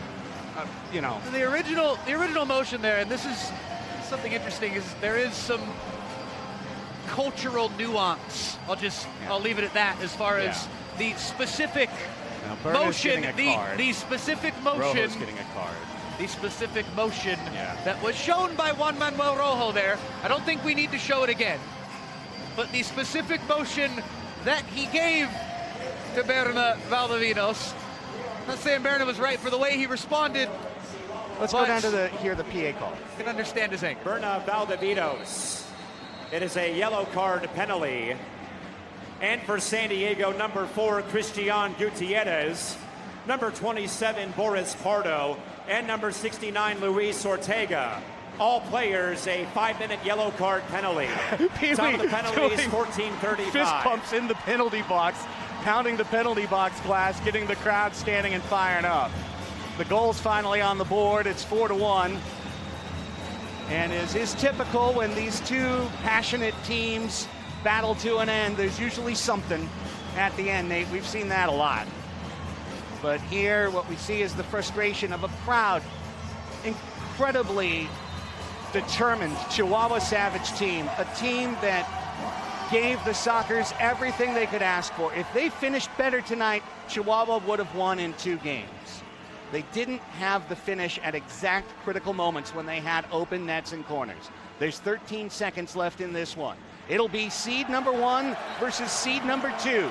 The top 2 teams in the Major Arena Soccer League are going to go head-to-head in the Ron Newman Cup Finals. The Florida Tropics are in their first ever final, while for the San Diego Sockers, they're going to go for a Ron Newman Cup repeat. The whistle sounds full time from San Diego, California. The best team in the MASL will play for the Ron Newman Cup once again. 4-1 your score in front of a crowd of over 2,200 on a Sunday night with school tomorrow. They stayed late, and what they saw was great. The Sockers outlast this wonderful expansion team, Chihuahua, a team that went from 0-5-2 to winners of 15 and 17 to being right there on the edge of knocking out the number 1 team and being maybe even the favorite in the final. As good as Chihuahua is, for the first time, Nate, in the history of the PASL MASL San Diego Sockers, they have faced a Mexican team in the semifinal and advanced. Phil Salvaggio had lost to Luis Jaime Borrego. It only took 17 tries. In 2016, 2017, 2018, 2019, and here in 2021, as Tavoy Morgan and Boris Pardo get the crowd pumped up. The Sockers will have home field advantage in the Ron Newman Cup Finals. The grand final will be played right here, Nate. You and I will have the privilege and the pleasure to have that call with our outstanding TVX video crew, a game-changing crew tonight, coming up with the critical Taste the Rainbow replay, illustrating that Boris Pardo did not touch this ball. Now, keep in mind, if he had, because there was never a stoppage in between that moment when he definitely didn't touch it, and the goal by Escoto, it would have gone all the way back to 1-1 in a penalty shootout for Chihuahua. So if the Savage feel hard done, listen, I know that would be my lead topic on Savage Overtime next week. But the San Diego Sockers, a team that played without their best player, Leonardo de Oliveira, in this series, a game maker, or game changer, the finals MVP last year. Leo expects to be back next week to try and become that finals MVP once again. But it will be the Sockers and the Tropics. Stay tuned for the official dates. My understanding is that the match 1 of the final will either be Friday or Sunday in Florida, with the return leg likely to be Sunday, May 8th, Mother's Day evening here at Pechanga Arena, San Diego. If certain playoff dominoes for the other 2 tenants of Pechanga Arena were to fall against the Sockers, in terms of both the Gulls and the Seals, they could take the 7th and 8th and push us to Wednesday, May 4th for the grand final. So it will be probably May 8th, possibly May 4th, with game 1 coming up this coming weekend in Florida. Friday if they play on the 4th, and Nate, Sunday if they play on the 8th. And either way, whether it's on May 8th or May 4th, if it's on the 8th, the Sockers will have the power of the collective mother with them. They will have mother strength on that game, or they'll have May the 4th be with you. Let's go down to Boris Pardo with Melissa May. Deserve to be goalie of the year. Talk about not only having to beat one game against Chihuahua, but 2 games against one of the highest scoring teams in the league. Talk about it. The guys came together. We were one. The defenders, we're a single unit. There's not one person that's above anybody. I do my job, make the saves. The defenders, they do their jobs, the marking. It makes it easy to see angles if they do theirs. And so we all play our part, and that was the main thing. We stay together. This was one of the rare occasions where your team was against the wall. If you didn't win game 2, you were out. What was that mentality? I know you were kind of festering all week with losing in Chihuahua. How did you switch that gear to win tonight? We knew it was going to be a different game when we came here, bottom line. And we just know that if we play as a unit, there's not a single team that can beat us. We're just very, very proud of the team, of the group. The guys all left everything out there. That's all we needed to do, and we knew it was just one game. Then we'll focus on the mini game after. Well, that's the thing, is you had to play a full game and then a 15-minute break. What was said in that 15 minutes that really got your team fired up? Calm in the locker room. We were there before, so it's nothing new. And so the guys showed character, they showed personality in the locker room. We talked things out. And we knew we had to come out and get the first goal. That was important. And then it was back and forth. Could have gone either way. They took a chance with the 6th attacker, and we put our chances away. So, Chihuahua is a hell of a team. I don't know about you, but my ears are significantly ringing. This fan base was electric tonight. Do you have anything to say to the fans that are watching on MASL and the fans here at the arena? The best fans in the league. Best fans here in San Diego. I can't believe it. Packed house was great. The energy was electric. And we gave them a show, and that's what we said we were going to do. You absolutely gave them a show. Go celebrate. Congratulations. Craig, Nate, it's all yours. Oh, Melissa, thank you so much. And to everyone on our TVX video crew for pulling double duty tonight, including our superlatives.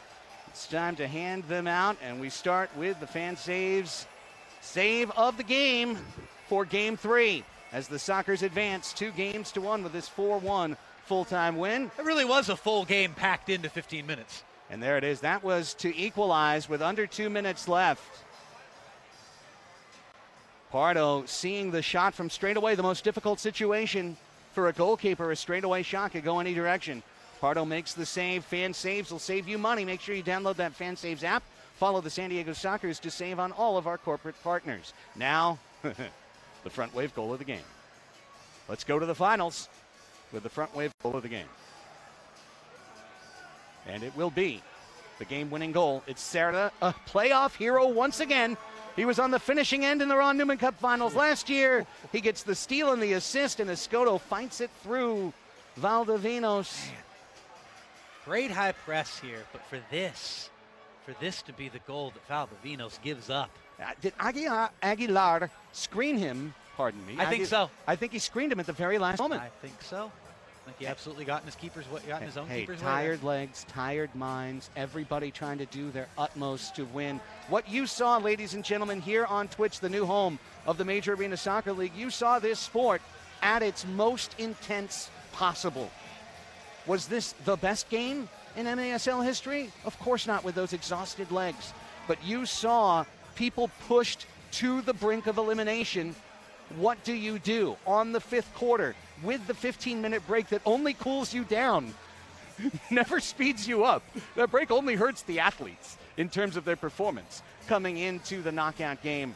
And how appropriate is it, Nate, that Juan Manuel Rojo and Christian Gutierrez, how many times did we talk this year about the differentiating factor between previous year's clubs and this year's Sockers being 4-2 out on the counter. That's how they decide the minigame, on 2 counters. Yeah, I love the Tijuana connection deciding it in the end.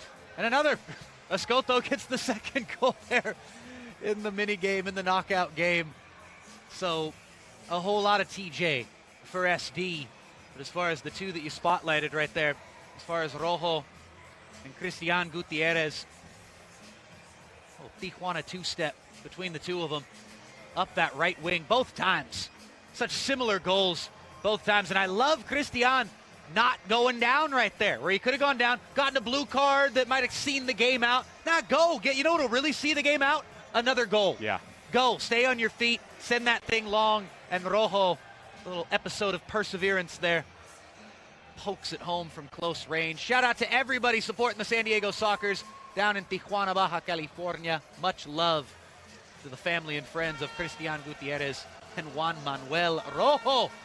They, along with their Sockers teammates, are in to the Ron Newman Cup final.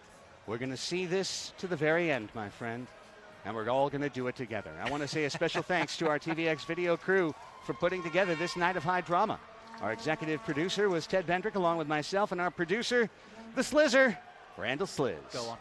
Engineer Brandon Kalinowski. Our director, Reina Orozco Ramos.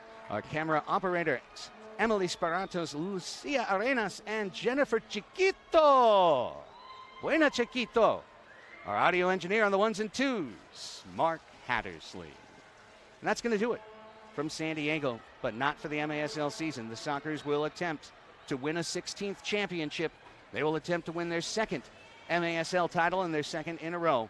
They will defend their Ron Newman Cup title. It'll begin Friday or Sunday at the RP Funding Center in Lakeland, Florida, on the brand new turf against Ricardo Diegues and Zach Reggett and the outstanding Florida Tropics, Ricardo Carvalho, and former Socker Taylor Walter Bond. He is going to be lying in wait as the Sockers and Tropics will meet in a best of 3.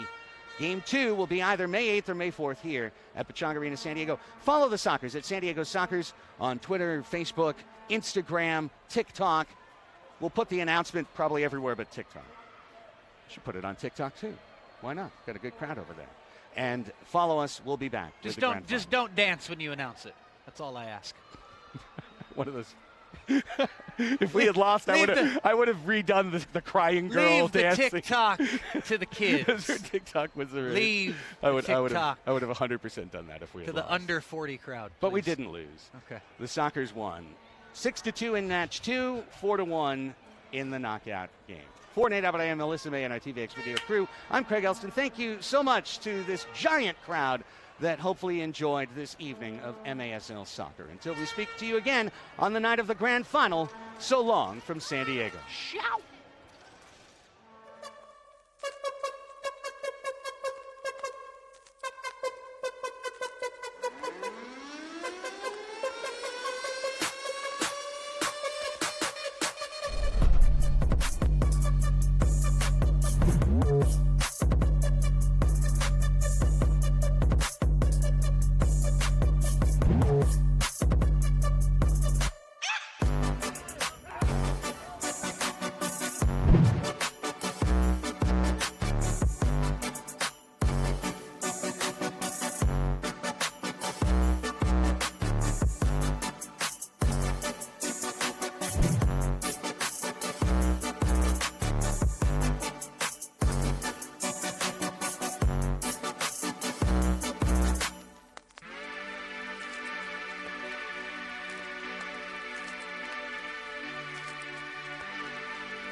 Here at Front Wave, our members are built different.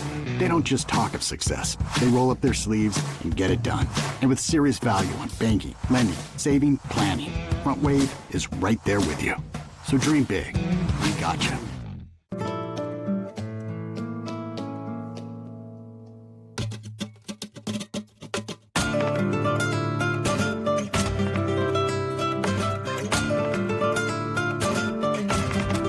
Califino Tequila. Treat yourself to the Philippines in life.